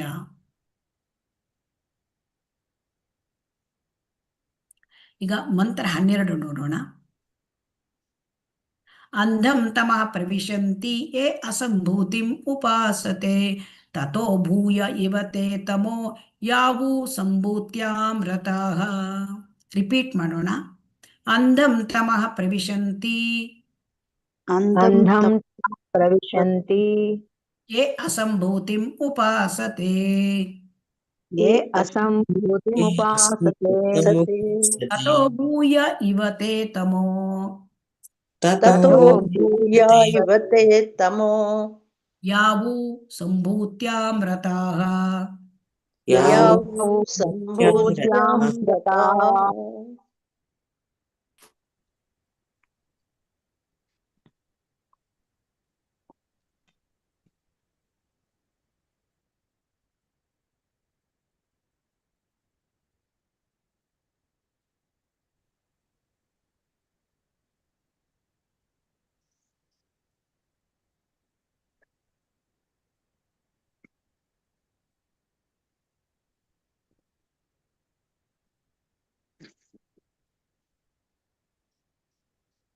ಇಲ್ಲಿ ಈ ಶ್ಲೋಕ, ಈ ಮಂತ್ರದಲ್ಲಿ ಏನು ಹೇಳ್ತಾ ಇದ್ದಾರೆ, 12, 13, ಈ 14 ಈ 3 ಮಂತ್ರಗಳಲ್ಲಿ ಉಪಾಸನೆ ಬಗ್ಗೆ ಹೇಳ್ತಾ ಇದ್ದಾರೆ. ಈ ಉಪಾಸನೆಯನ್ನು ಯಾರು ಮಾಡಬೇಕು, ಹೇಗೆ ಮಾಡಬೇಕು, ಮತ್ತು ಯಾವುದನ್ನು ಮಾಡಿದರೆ ಏನು ಫಲ ಸಿಕ್ಕುತ್ತೆ. ದೇವತೆಗಳೆಲ್ಲ ಪೂಜೆಯಲ್ಲಿ ತೊಡಗಿದರೆ ಅವರು ಅಂಧತಮ ಪ್ರದೇಶದೊಳಕ್ಕೆ ಹೋಗ್ತಾರೆ. ನಿರಾಕಾರ ಬ್ರಹ್ಮನ್ ಅದನ್ನು ಅರ್ಚಿಸುವವರು ಅದಕ್ಕಿಂತ ಹೆಚ್ಚಿನ ಕತ್ತಲೆಯ ಪ್ರದೇಶವನ್ನು ಪ್ರವೇಶಿಸುತ್ತಾರೆ. ಸೊ ಇಲ್ಲಿ ದೇವತೆಗಳ ಪೂಜೆ ಮಾಡಿದ್ರು ಮತ್ತೆ ನಿರಾಕಾರ ಬ್ರಹ್ಮನ ಅರ್ಚನೆ ಮಾಡಿದ್ರು ಕೂಡ ನಮಗೆ ಭಗವಂತನ ಲೋಕಕ್ಕೆ ಹೋಗ್ಲಿಕ್ಕೆ ಆಗೋದಿಲ್ಲ ಅಂತ ಈ ಮಂತ್ರ ನಮಗೆ ತಿಳಿಸುತ್ತೆ. ಇಲ್ಲಿ ಸಂಭೂತಿ ಅಸಂಭೂತಿ ಹೇಳೋ ಶಬ್ದ ಬಹಳ ಮುಖ್ಯವಾದದ್ದು. ಸಂಭೂತಿ ಅಂತಂದ್ರೆ ಭಗವಂತ ಸರ್ವತಂತ್ರ ಸ್ವತಂತ್ರ ದೇವೋತ್ತಮ ಪರಮ ಪುರುಷ. ಅಸಂಭೂತಿ ಅಂತಂದ್ರೆ ಯಾವುದು ದೇವರಿಲ್ಲ ಅದು ಸ್ವತಂತ್ರ ಅಸ್ತಿತ್ವ ಅದಕ್ಕೆ ಇರೋದೇ ಇಲ್ಲ, ದೇವರಿಲ್ಲದಕ್ಕೆ. ಸ್ವತಂತ್ರ ಅಂದ್ರೆ ಭಗವಂತ ಒಬ್ಬನೇ ಸ್ವತಂತ್ರ, ಬೇರೆ ಯಾರು ಕೂಡ ಸ್ವತಂತ್ರ ಅಲ್ಲ. ಈಗ ಇಲ್ಲಿ ಎರಡು ಮುಖ್ಯವಾದ ವಿಚಾರ, ದೇವತೆಗಳನ್ನ ಆರಾಧನೆ ಮಾಡೋದು ಮತ್ತೆ ನಿರಾಕಾರ ಬ್ರಹ್ಮನ್, ಇವೆರಡೂ ಕೂಡ ನಮಗೆ ಭಗವಂತನ ಲೋಕಕ್ಕೆ ನಾವು ತೆಗೆದುಕೊಂಡು ಹೋಗೋದಿಲ್ಲ. ಇದಕ್ಕೆ ಇಲ್ಲಿ ಶ್ರೀಲ ಪ್ರಭುಪಾದ ಏನ್ ತಿಳಿಸ್ತಾರೆ ಅಂದ್ರೆ, ಭಗವಂತನನ್ನು ಅರ್ಥಕೊಳ್ಳಿಕ್ಕೆ ದೇವತೆಗಳಿಗಾಗಲಿ ಅಥವಾ ಋಷಿಗಳಿಗಾಗಲಿ, ದೊಡ್ಡ ದೊಡ್ಡ ಮಹರ್ಷಿಗಳು ಅವರಿಗೂ ಕೂಡ ಗೊತ್ತಾಗೋದಿಲ್ಲ. ನಮೇ ವಿದು ಸುರಗಣಾಹ ಪ್ರಭವಂ ನ ಮಹರ್ಷಯ ಅಹಂ ಆದಿರ್ಹಿ ದೇವಾನಾಂ ಮಹರ್ಷೀಣಾಂ ಚ ಸರ್ವಶಃ. ಯಾಕೆಂದ್ರೆ ದೇವತೆಗಳಿಗೂ ಮಹರ್ಷಿಗಳಿಗೂ ಮೂಲ ಭಗವಂತ. ಸೊ ಹಾಗಾಗಿ ದೇವತೆಗಳಿಗೆ ಅರ್ಥ ಆಗೋದಿಲ್ಲ, ಮಹರ್ಷಿಗಳಿಗೆ ಅರ್ಥ ಆಗೋದಿಲ್ಲ ಭಗವಂತನ ಬಗ್ಗೆ. ದೇವತೆಗಳಿಗೆ ಶಕ್ತಿ ಇರುತ್ತೆ, ಮಹಾಶಕ್ತಿ ಇರುತ್ತೆ, ಆದ್ರೆ ಆ ಶಕ್ತಿ ಎಲ್ಲಿಂದ ಬರುತ್ತೆ? ಕೃಷ್ಣನಿಂದ ಬರುತ್ತೆ. ಸೊ ಹಾಗಾಗಿ ಅವನು ಹೇಗೆ ಭಗವಂತ ಇಲ್ಲಿ ಅಂತರಂಗ ಶಕ್ತಿಯಿಂದ ಇಲ್ಲಿ ಬರ್ತಾನೆ, ಯಾವ ರೀತಿ ಕೆಲಸ ಮಾಡ್ತಾನೆ, ಇದು ದೇವತೆಗಳಿಗೂ ಅರ್ಲಿಕ್ಕೆ ಕಷ್ಟ, ಋಷಿಗಳಿಗೂ ಕೂಡ. ಮಹಾ ಋಷಿಗಳು ಎಷ್ಟೆಷ್ಟೋ ಋಷಿಗಳು ಇರ್ತಾರೆ, ಅವರು ತಮ್ಮ ಒಂದು ಇದರಿಂದ ತಿಳ್ಕೊಳ್ಳೋಕೆ ಪ್ರಯತ್ನ ಮಾಡ್ತಾರೆ, ಆದರೂ ಕಂಪ್ಲೀಟ್ ತಿಳ್ಕೊಳ್ಳೋಕ್ಕೆ ಸಾಧ್ಯ ಇಲ್ಲ. ಸೊ ಹಾಗಾಗಿ ಇಲ್ಲಿ ಇನ್ನೊಂದು ವಿಚಾರ ಅಂದ್ರೆ, ಯಾಕೆ ಭಗವಂತ ನಿರಾಕಾರ ಅಂತ ಊಹಾಪೋಹ ಮಾಡ್ತಕ್ಕಂಥ ಈ ಜ್ಞಾನಿಗಳು ಅವರು ತಿಳ್ಕೊಳ್ತಾರೆ ನಿರಾಕಾರ. ಯಾಕೆ ನಿರಾಕಾರ ಅಂತ ತಿಳ್ಕೊಳ್ತಾರೆ ಅಂತಂದ್ರೆ, ಅವರಿಗೆ ಭಗವಂತನಿಗೆ ನಿತ್ಯ ಒಂದು ಶಾಶ್ವತವಾದ ರೂಪ ಇದೆ ಇದು ಗೊತ್ತಿಲ್ಲ. ಆ ಭಗವಂತನಿಂದ ಬರ್ತಕ್ಕಂತಹ ದಿವ್ಯವಾದ ಶರೀರ, ಅದರ ತೇಜಸ್ಸು ಬರ್ತದೆ, ಆ ತೇಜಸ್ಸನ್ನೇ ಅವರು ದೇವರು ಅಂತ ತಿಳ್ಕೊಂಡ್ಬಿಡ್ತಾರೆ. ಸೊ ಯಾಕೆಂತಂದ್ರೆ ಅವರಿಗೆ ಅದರಿಂದ ಆಚೆ ಭಗವಂತ ಇದ್ದಾನೆ, ದೇವೋತ್ತಮ ಪರಮ ಪುರುಷ, ಅವನಿಗೆ ಸಚ್ಚಿದಾನಂದ ವಿಗ್ರಹ, ಇದೆಲ್ಲ ಅವರಿಗೆ ಗೊತ್ತಿರೋದಿಲ್ಲ. ಆಮೇಲೆ ದೇವತೆಗಳನ್ನ ಯಾರು ಆರಾಧನೆ ಮಾಡ್ತಾರೆ ಅವರು ಭ್ರಮಾಧೀನ ವ್ಯಕ್ತಿಗಳು ಅಂತ ಹೇಳ್ತಾರೆ ಶ್ರೀಲ ಪ್ರಭುಪಾದರು. ಯಾಕೆ ಭ್ರಮಾಧೀನ? ಅವರು ಇಂದ್ರಿಯ ಸುಖವನ್ನು ಬಯಸ್ತಾರೆ. ಸೊ ಇಂದ್ರಿಯ ಸುಖವನ್ನು ಬಯಸ್ತಾರೆ, ಮತ್ತೆ ತಾತ್ಕಾಲಿಕ ಸಮಸ್ಯೆಗೆ ಪರಿಹಾರ. ಇಲ್ಲಿ ಏನೋ ಒಂದು ಸಮಸ್ಯೆ ಬಂತು ಜೀವನದಲ್ಲಿ, ಸಮಸ್ಯೆಗಳು ಬರ್ತಾನೆ ಇರ್ತವೆ ಜೀವನದಲ್ಲಿ, ಅದಕ್ಕೆ ಪರಿಹಾರಕ್ಕೆ ದೇವತೆಗಳ ಹತ್ರ ಹೋಗಿ ಕೋರ್ತಾರೆ ಅಲ್ವಾ, ನನಗೆ ಇದು ಪರಿಹಾರ ಕೊಡು, ಅದು ಪರಿಹಾರ ಕೊಡು, ಇದನ್ನು ಕೇಳ್ತಾ ಇರ್ತಾರೆ. ಸೊ ಹಾಗಾಗಿ ಇವರೆಲ್ಲೂ ತಾತ್ಕಾಲಿಕ ಪರಿಹಾರ ಕೇಳ್ತಾರೆ. ಸೊ ತಾತ್ಕಾಲಿಕ ಪರಿಹಾರ ಕೇಳಿ ಏನು ಉಪಯೋಗ ಇದೆಯಾ? ಹರೇ ಕೃಷ್ಣ. ಇಲ್ಲ ಮಾತಾಜಿ. ಯಾಕೆಂತಂದ್ರೆ ಈ ಈ ಸಮಸ್ಯೆಗಳು ಏಕೆ ಬರುತ್ತೆ ಅಂದ್ರೆ, ನಮಗೆ ಒಂದು ಭೌತಿಕ ಶರೀರ ಇದೆ. ಸೊ ಹಾಗಾಗಿ ಈ ಭೌತಿಕ ಶಾರೀರಿಕ ಸಮಸ್ಯೆಗಳು ಬರುತ್ತೆ, ತಾಪತ್ರಯಗಳು ಬರುತ್ತೆ, ಹುಟ್ಟು ಮುಪ್ಪು ಸಾವು ರೋಗ ಬರುತ್ತೆ. ರೋಗ ಬಂತು ದೇವ್ರ ಹತ್ರ ಹೋಗು, ಅಥವಾ ಮತ್ತೇನು ಉಪ್ಪಿನ ತೊಂದರೆ ಬಂತು ದೇವರೇ ಕಾಪಾಡು, ಆಮೇಲೆ ಹೀಗೆ ದೇವತೆಗಳ ಹತ್ರ ಹೋಗಿ ನಾವು ಕೇಳ್ತೀವಿ. ಸೊ ಅದು ಅಲ್ಪಮತಿಗಳು ಅಂತ ಹೇಳ್ತಾರೆ. ಆದರೆ ದೇವತೆಗಳು ಯಾರು ಆರಾಧನೆ ಮಾಡ್ತಾರೆ ಅವರು ಅಲ್ಪಮತಿಗಳು. ಯಾಕೆಂದ್ರೆ ಅವರು ತಾತ್ಕಾಲಿಕ ಪರಿಹಾರವನ್ನ ಕೇಳ್ತಾ ಇದ್ದಾರೆ. ಯಾಕೆಂದ್ರೆ ಯಾರು ಬುದ್ಧಿವಂತರು ಇರ್ತಾರೆ ಅವರು ಶಾಶ್ವತ ಪರಿಹಾರ ಕಂಡುಕೊಳ್ತಾರೆ ಅಲ್ವಾ? ಹೌದು ಹೌದು ಮಾತಾಜಿ. ಮಾತಾಜಿ. ಯಾರಾದ್ರೂ ಟೆಂಪರರಿ ಸೊಲ್ಯೂಷನ್ ಕಂಡ್ಕೋತಾರ? ಯಾರು ಟೆಂಪರರಿಯಾಗಿ ತಾತ್ಕಾಲಿಕವಾಗಿ ಪರಿಹಾರ ಕಂಡ್ಕೊಳ್ಳೋರು ದಡ್ರೆ ಅಲ್ವಾ? ಹೌದು ಮಾತಾಜಿ. ಶಾಶ್ವತವಾದ ಪರಿಹಾರ ಕಂಡ್ಕೊಳ್ಬೇಕು ಅಂತ ಹೇಳ್ತಾ ಇದ್ದಾರೆ. ಅದಕ್ಕೆ ದೇವತೆಗಳನ್ನು ಪೂಜಿಸಿದ್ರೆ ಅವರು ಶಾಶ್ವತವಾದ ಪರಿಹಾರ ಕಂಡ್ಕೊಳ್ಳೋಕೆ ಸಾಧ್ಯ ಇಲ್ಲ. ಅವರು ಕೇವಲ ತಾತ್ಕಾಲಿಕ ಪರಿಹಾರ ಕಂಡ್ಕೊಳ್ಬಹುದು. ಆದರೆ ದೇವತೆಗಳಿಗೆ ಶಕ್ತಿ ಇರುತ್ತೆ, ಆದರೆ ಆ ಶಕ್ತಿ ಭಗವಂತನಿಂದ ಬರುತ್ತೆ. ದೇವತೆಗಳು ಏನ್ ಮಾಡ್ತಾರೆ, ಅವರಿಗೆ ಸ್ವತಂತ್ರ ಇಲ್ಲ, ಅವರು ಭಗವಂತನಿಂದ ಅವರು ಇದನ್ನ ಪಡ್ಕೊಂಡು, ಶಕ್ತಿ ಪಡ್ಕೊಂಡು ನಮಗೆ ಅನುಗ್ರಹ ಕೊಡ್ತಾರೆ. ಆದರೆ ನಾವಿಲ್ಲಿ ಬುದ್ಧಿವಂತರಾಗಬೇಕು, ನಾವು ತಾತ್ಕಾಲಿಕ ಪರಿಹಾರ ಕೇಳ್ಕೋಬಾರದು. ಅದಕ್ಕೆ ಹೇಳ್ತಾರೆ ಇಲ್ಲಿ, ಸೂರ್ಯನನ್ನ ಆರಾಧನೆ ಮಾಡಿದ್ರೆ ಸೂರ್ಯ ಲೋಕಕ್ಕೆ ಹೋಗ್ಬೋದು, ಚಂದ್ರನನ್ನ ಆರಾಧನೆ ಮಾಡಿದ್ರೆ ಚಂದ್ರ ಲೋಕಕ್ಕೆ ಹೋಗ್ಬೋದು, ಪಿತೃಗಳನ್ನ ಆರಾಧನೆ ಮಾಡಿದ್ರೆ ಪಿತೃ ಲೋಕಕ್ಕೆ ಹೋಗ್ಬೋದು, ಆಮೇಲೆ ಭೂತಗಳನ್ನ ಆರಾಧನೆ ಮಾಡಿದ್ರೆ ಭೂತಗಳ ಲೋಕಕ್ಕೆ ಹೋಗ್ಬೋದು, ಅಲ್ಲಿ ಯಕ್ಷ ಮತ್ತೆ ಇವರು ರಾಕ್ಷಸ ಇವರೆಲ್ಲ ಆಗಿ ಇರಬಹುದು. ಸೊ ಇದೆಲ್ಲ ನಮಗೆ ಬೇಕಾ? ಯಾಕೆ ಬೇಡ? ಯಾಕೆ ಬೇಡ ಅಂದರೆ, ಈ ಎಲ್ಲ ಲೋಕಗಳು ಭೌತಿಕ ಲೋಕಗಳು. ಈ ಎಲ್ಲ ಲೋಕಗಳು ಭೌತಿಕ ಲೋಕ. ಸೊ ಆ ಭೌತಿಕ ಲೋಕದಲ್ಲಿ ಹುಟ್ಟು ಸಾವು ಮುಪ್ಪು ರೋಗ ಇದ್ದಿದ್ದೆ ಅಲ್ವಾ? ಅದೇ ಗೋಳಿಗೆ ನಾವು ಯಾಕೆ ಸಿಕ್ಕಬೇಕು? ಈ ಎಲ್ಲ ಗ್ರಹಗಳು ಅನಿತ್ಯ ಲೋಕಗಳು.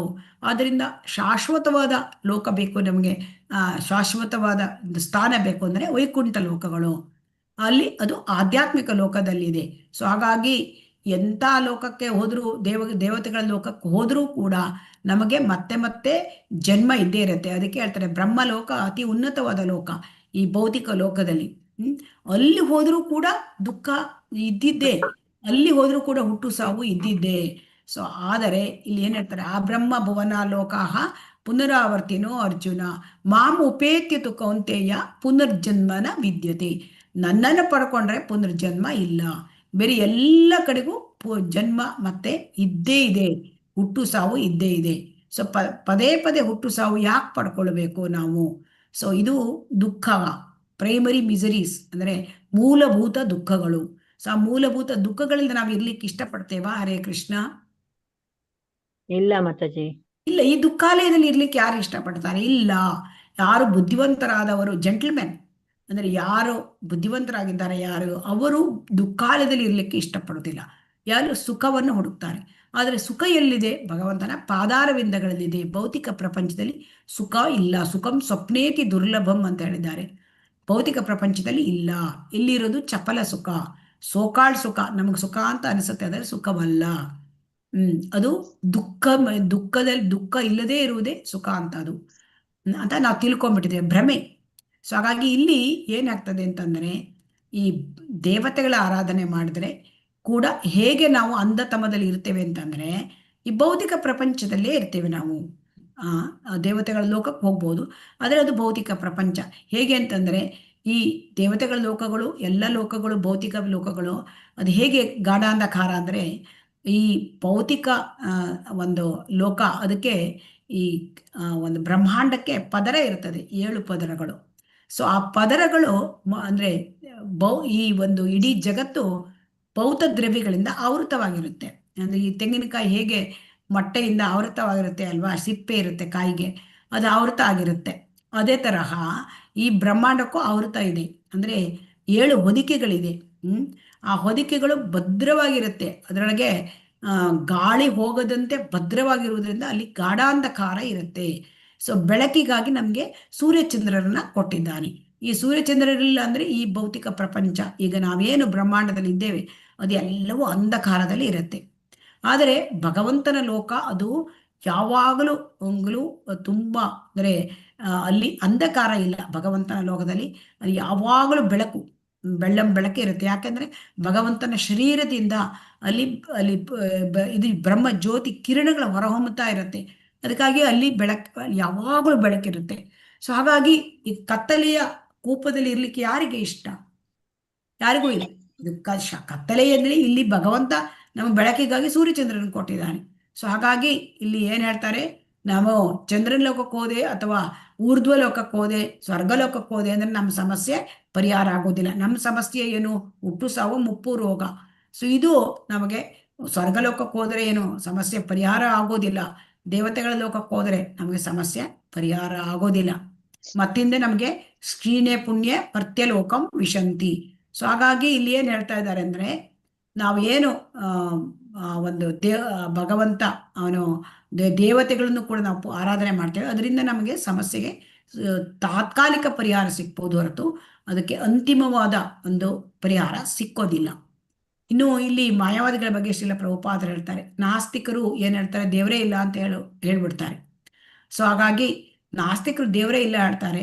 ಮಾಯಾವಾದಿಗಳು ಏನ್ ಹೇಳ್ತಾರೆ, ಅವರು ಭಗವಂತನಿಗೆ ನಿರಾಕಾರ ದೇವರು ಹೇಳಿ ಅವರು ನಾಸ್ತಿಕರನ್ನ ಬೆಂಬಲ ಕೊಡ್ತಾರೆ. ಆದರೆ ಈಶೋಪನಿಷತ್ತಿನಲ್ಲಿ ಯಾವ ಮಂತ್ರದಲ್ಲೂ ಕೂಡ ಭಗವಂತನಿಗೆ ರೂಪ ಇಲ್ಲ ಅಂತ ಹೇಳಿಲ್ಲ ಅಲ್ವಾ.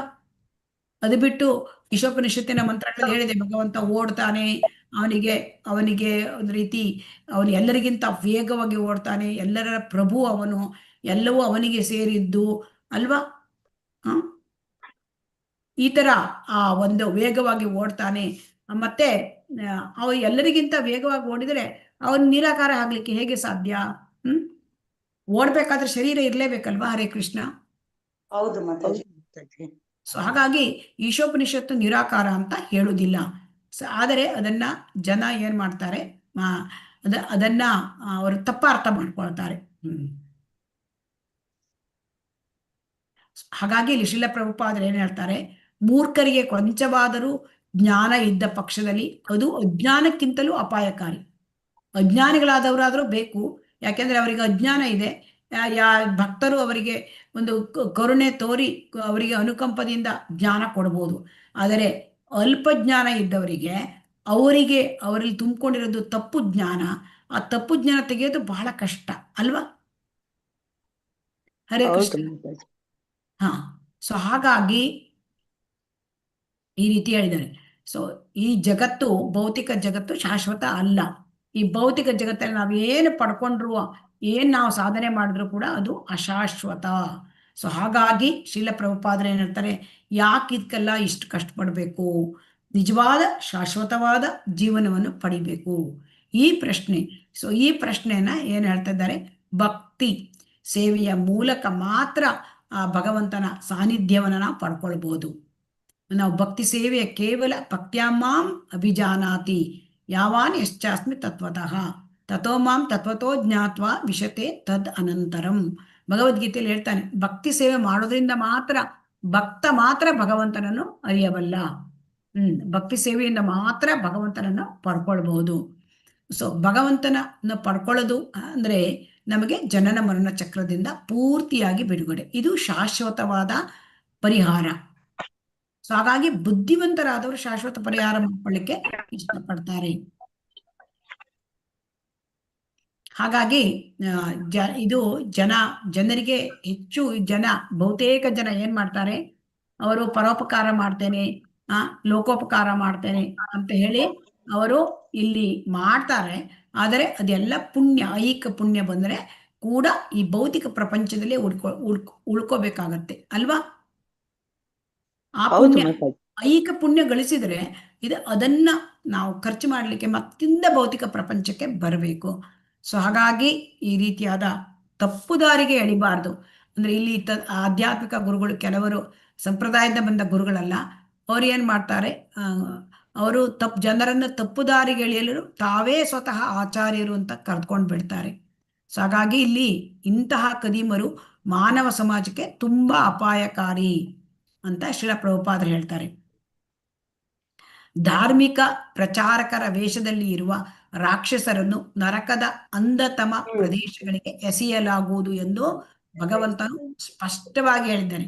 ಧಾರ್ಮಿಕ ಪ್ರಚಾರ ಮಾಡ್ತೇವೆ ಅಂತ ಜನರಿಗೆ ತೋರಿಸ್ಕೊಳ್ಳೋದು, ಆದರೆ ಜನರನ್ನು ತಪ್ಪು ದಾರಿಗೆ ಎಳೆಯುವುದು, ಅವರು ನರಕದ ಅಂಧತಮ ಪ್ರದೇಶಗಳಿಗೆ ಹೋಗ್ತಾರೆ ಅಂತ ಹೇಳಿದ್ದಾರೆ.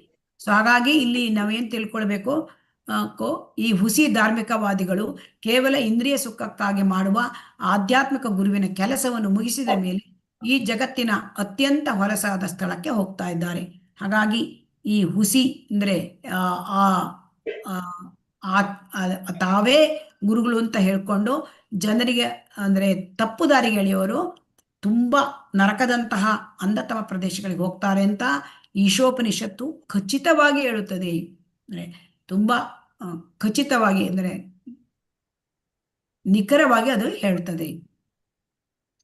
ಸೊ ಹಾಗಾಗಿ ಈ ಶ್ಲೋಕದಲ್ಲಿ ನಾವೇನ್ ತಿಳ್ಕೊಳ್ಬೇಕು, ದೇವತೆಗಳ ಪೂಜೆ ಮಾಡಿದ್ರು ಕೂಡ ನಾವು ಭೌತಿಕ ಪ್ರಪಂಚದಿಂದಲೇ ಇರಬೇಕಾಗತ್ತೆ. ಸೊ ಈ ಭೌತಿಕ ಪ್ರಪಂಚ ಹೇಳ್ತಕ್ಕಂಥದ್ದು ಆ ಮೊಟ್ಟೆ ಆಕಾರದ ಪದರಗಳಿಂದ ಇರೋದ್ರಿಂದ ಅದು ಅಂಧತಮ. ಆಮೇಲೆ ಇನ್ನೊಂದು ನಾವು ತಿಳ್ಕೊಳ್ಬೇಕು, ನಿರಾಕಾರ ಬ್ರಹ್ಮನನ್ನು ಅರ್ಚಿಸುವವರು. ನಿರಾಕಾರ ಬ್ರಹ್ಮನನ್ನು ಅರ್ಚಿಸುವವರು ಅಂದ್ರೆ ಮಾಯಾವಾದಿಗಳು ಮತ್ತು ಬ್ರಹ್ಮವಾದಿಗಳು. ಈ ಬ್ರಹ್ಮವಾದಿಗಳು ಅವರು ಹೆಚ್ಚಿನ ಒಂದು ಅಪರಾಧ ಮಾಡೋದಿಲ್ಲ. ಅವರು ಭಗವಂತನ ರೂಪದ ಬಗ್ಗೆ ಆಕರ್ಷಿತ ಆಗಿರೋದಿಲ್ಲ. ಆದರೆ ಅವರು ಭಕ್ತರ ಸಂಘ ಇದ್ದಾಗ ಭಗವಂತನ ಭಕ್ತಿಗೆ ಬರಲಿಕ್ಕೆ ಸಾಧ್ಯ ಆಗತ್ತೆ. ಸೊ ಆದರೆ ಈ ನಿರಾಕಾರ ಬ್ರಹ್ಮವಾದಿಗಳು ಅವರ ದಾರಿ ತುಂಬಾ ಕ್ಲೇಶಕರವಾದದ್ದು. ಯಾಕೆಂದ್ರೆ ಕ್ಲೇಶೋ ಅಧಿಕತರಸ್ತೇಷ ಅವ್ಯಕ್ತಾಸಕ್ತ ಚೇತಸಃ ಅವ್ಯಕ್ತಾ ಹಿ ಗತಿರ್ ದುಃಖಂ ದೇಹವದ್ಭಿರ ವಾಪ್ಯತ. ಸೊ ಹಾಗಾಗಿ ಈ ಬ್ರಹ್ಮವಾದಿಗಳು ಅವರು ಕೃಷ್ಣ ಅಪರಾಧ ಮಾಡೋದಿಲ್ಲ.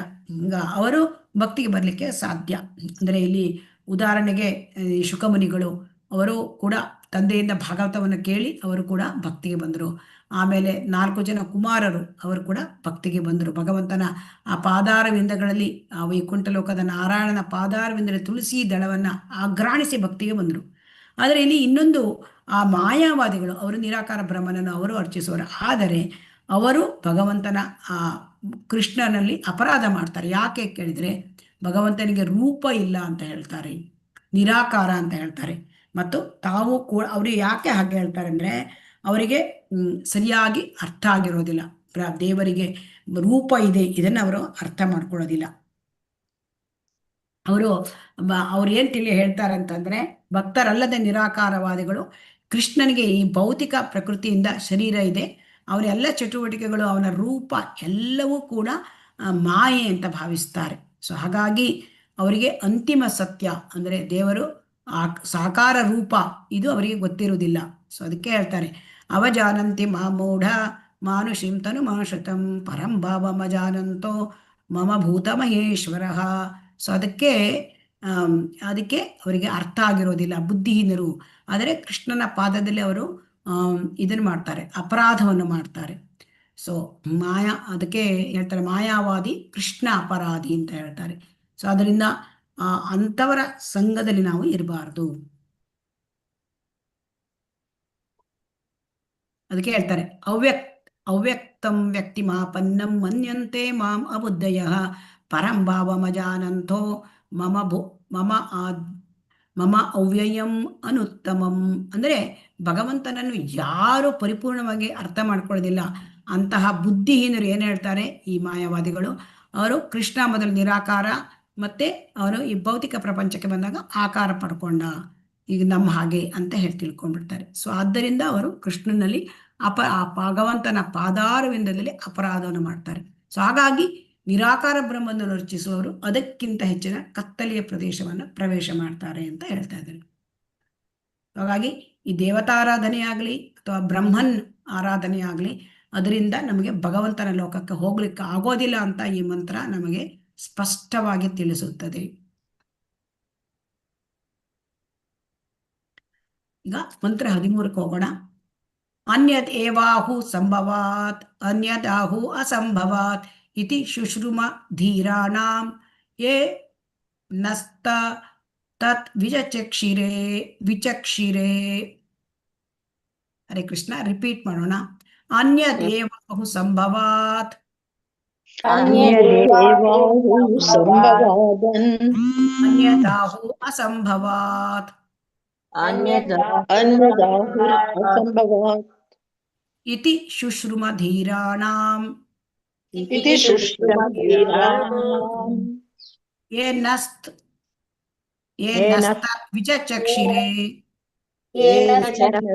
ವಿಚಕ್ಷಿರೇ. ಅನುವಾದ ಮತ್ತು ಭಾವಾರ್ಥ ಶ್ರೀಲ ಪ್ರಭುಪಾದರಿಂದ. ಶ್ರೀಲ ಪ್ರಭುಪಾದ ಕೀ ಜೈ. ಸಕಲ ಕಾರಣಗಳಿಗೂ ಕಾರಣನಾದ ಪರಮ ಕಾರಣಕರ್ತನಾದವನನ್ನು ಪೂಜಿಸುವುದರಿಂದ ಒಂದು ಪರಿಣಾಮ ಉಂಟಾಗುತ್ತದೆ, ಪರಮನಲ್ಲದವನನ್ನು ಪೂಜಿಸುವುದರಿಂದ ಇನ್ನೊಂದು ಪರಿಣಾಮ ಉಂಟಾಗುತ್ತದೆ ಎಂದು ಇಲ್ಲಿ ಹೇಳಲಾಗಿದೆ. ಇದನ್ನೆಲ್ಲ ಪೂರ್ವಾಚಾರ್ಯರು ಸ್ಪಷ್ಟವಾಗಿ ವಿವರಿಸಿದ್ದಾರೆ. ಈಗ ಇಲ್ಲಿ ಈ ಮಂತ್ರದಲ್ಲಿ ಏನು ಹೇಳ್ತಾರೆ ಅಂದರೆ ಭಗವಂತನನ್ನು ಆರಾಧನೆ ಮಾಡೋದು, ಭಗವಾನ್ ಕೃಷ್ಣನನ್ನು ಆರಾಧನೆ ಮಾಡೋದು, ಇದರಿಂದ ಒಂದು ಪರಿಣಾಮ, ಅದರ ಒಂದು ಎಫೆಕ್ಟ್ ಬೇರೆ. ಪರಮನಲ್ಲದವನನ್ನು ಭಗವಂತನನ್ನು ಬಿಟ್ಟು ಬೇರೆ ಯಾರನ್ನು ಪೂಜೆ ಮಾಡಿದರೂ ಕೂಡ ಇನ್ನೊಂದು ಪರಿಣಾಮ ಉಂಟಾಗತ್ತೆ. ಸೊ ಇದನ್ನ ಯಾರು ಹೇಳ್ತಾರೆ? ಪೂರ್ವಾಚಾರ್ಯರು ಹೇಳ್ತಾರೆ. ಹಾಗಾಗಿ ನಮಗೆ ಯಾವ ಪರಿಣಾಮ ಹೇಗೆ ಇದನ್ನೆಲ್ಲ ನಾವು ಯಾರ ಹತ್ರ ತಿಳ್ಕೊಳ್ಬೇಕು ಅಂತ ನಮಗೆ ಇಲ್ಲಿ ಹೇಳ್ತಾ ಇದ್ದಾರೆ ಶ್ರೀಲ ಪ್ರಭುಪಾದರು. ಧೀರ ಪ್ರಮಾಣ ಪುರುಷರಿಂದ ಕೇಳಿ ತಿಳಿದುಕೊಳ್ಬೇಕು ಅಂತ ಈ ಮಂತ್ರದಲ್ಲಿ ಹೇಳಿದೆ. ಅಂದ್ರೆ ಶುಶ್ರುಮ ಧೀರಾಣಾಂ ಅಂದ್ರೆ ನಾವು ಹೇಗೆ ಈ ಯಾವುದು ನಮಗೆ ಸರಿಯಾದ ಪರಿಣಾಮ, ಯಾವುದು ಭಗವಂತನನ್ನು ಅರ್ಚನೆ ಮಾಡಿದ್ರೆ ಏನು ಉಂಟಾಗತ್ತೆ, ಭಗವಂತನಲ್ಲದವನನ್ನು ಪೂಜೆ ಮಾಡಿದ್ರೆ ಏನು ಉಂಟಾಗತ್ತೆ, ಇದೆಲ್ಲ ನಮಗೆ ತಿಳುವಳಿಕೆ ಬೇಕು ಅಂತಂದ್ರೆ ನಾವು ಯಾರನ್ನು ಕೇಳಬೇಕು? ಧೀರ ಪ್ರಮಾಣ ಪುರುಷರು. ಧೀರ ಪ್ರಮಾಣ ಪುರುಷರು ಅಂದ್ರೆ ಯಾರು? ಅವರೇ ಗುರುಗಳು, ಆಚಾರ್ಯರು. ಆ ಗುರುಗಳು ಆಚಾರ್ಯರ ಬಳಿ ನಾವು ಕೇಳಿ ತಿಳಿದುಕೊಳ್ಳದೆ ಶ್ರವಣಕ್ಕೆ ಮಹತ್ವ. ಯಾಕೆಂದ್ರೆ ಶ್ರವಣ ಕೇಳುವುದರಿಂದನೇ ತಾನೇ ನಮಗೆ ಜ್ಞಾನ ಬರುತ್ತೆ. ಸೊ ಆದ್ದರಿಂದ ಕೇಳಿ ತಿಳ್ಕೊಳ್ಳದೆ ಹೋದರೆ ದಿವ್ಯ ಜ್ಞಾನದ ನಿಜವಾದ ಅರಿವು ಉಂಟಾಗೋದಿಲ್ಲ. ನಮಗೆ ಯಾರು ಸಂಪ್ರದಾಯದಿಂದ ಬಂದ ಗುರು ಅವರಿಂದ ಕೇಳಿ ತಿಳ್ಕೊಳ್ಳದೆ ಇದ್ರೆ ನಮಗೆ ಸರಿಯಾದ ಒಂದು ಅರಿವು ಉಂಟಾಗೋದಿಲ್ಲ.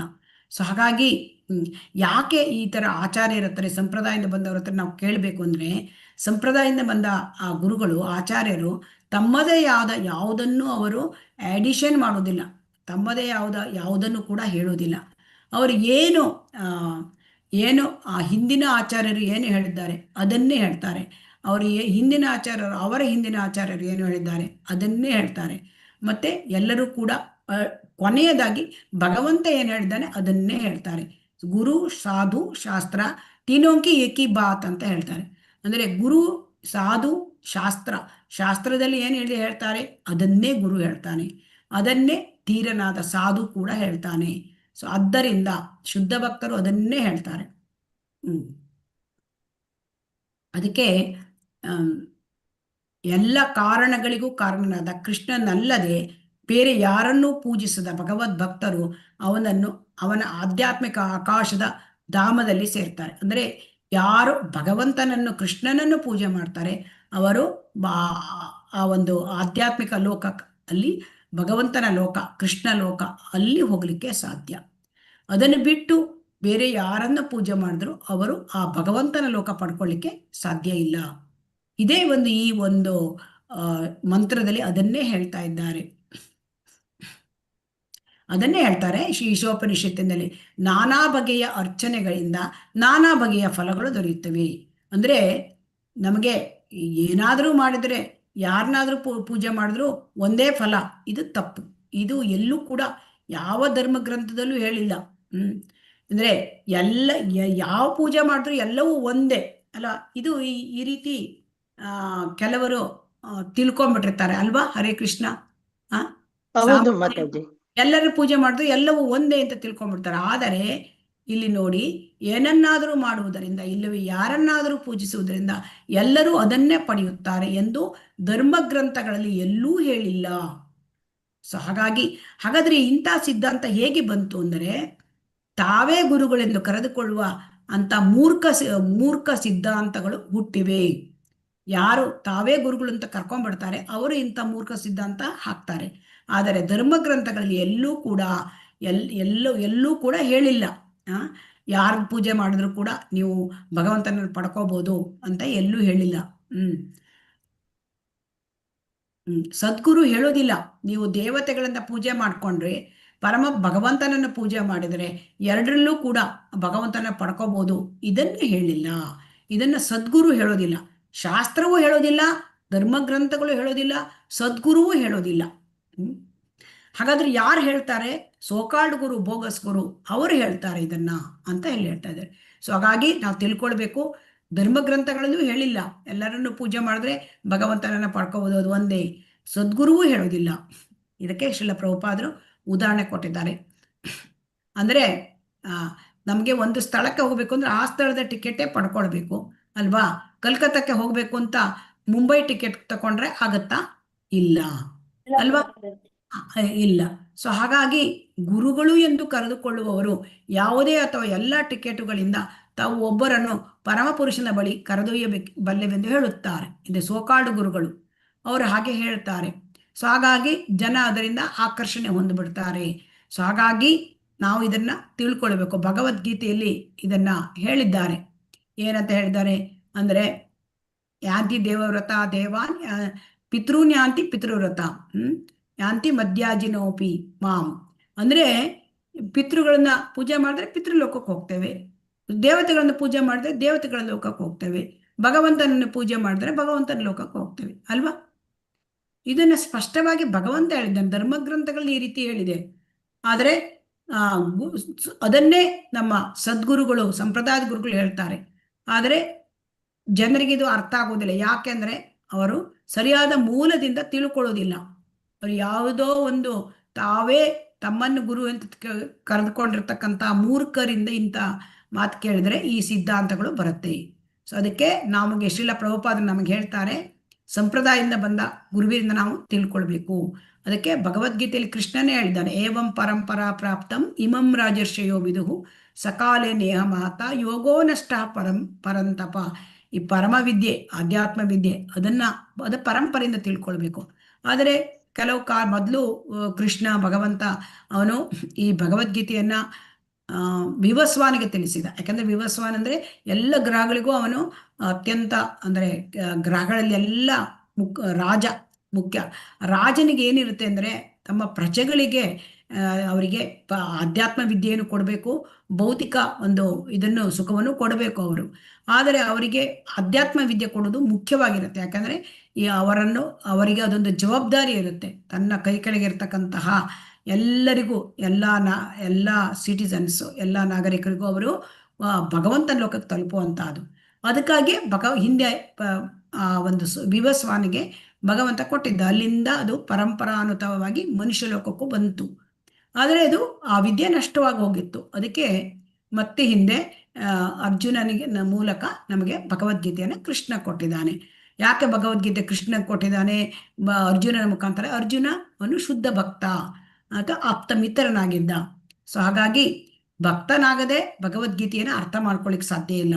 ಸೊ ಭಕ್ತಿಯ ಮಾರ್ಗದಲ್ಲಿ ಇದ್ದರೆ ಮಾತ್ರ ನಮಗೆ ಭಗವದ್ಗೀತೆ ಅರ್ಥ ಆಗತ್ತೆ. ಇಲ್ಲದಿದ್ದರೆ ನಮಗೆ ಭಗವಂತ ಅಥವಾ ಭಗವದ್ಗೀತೆ ಅರ್ಥ ಆಗೋದಿಲ್ಲ.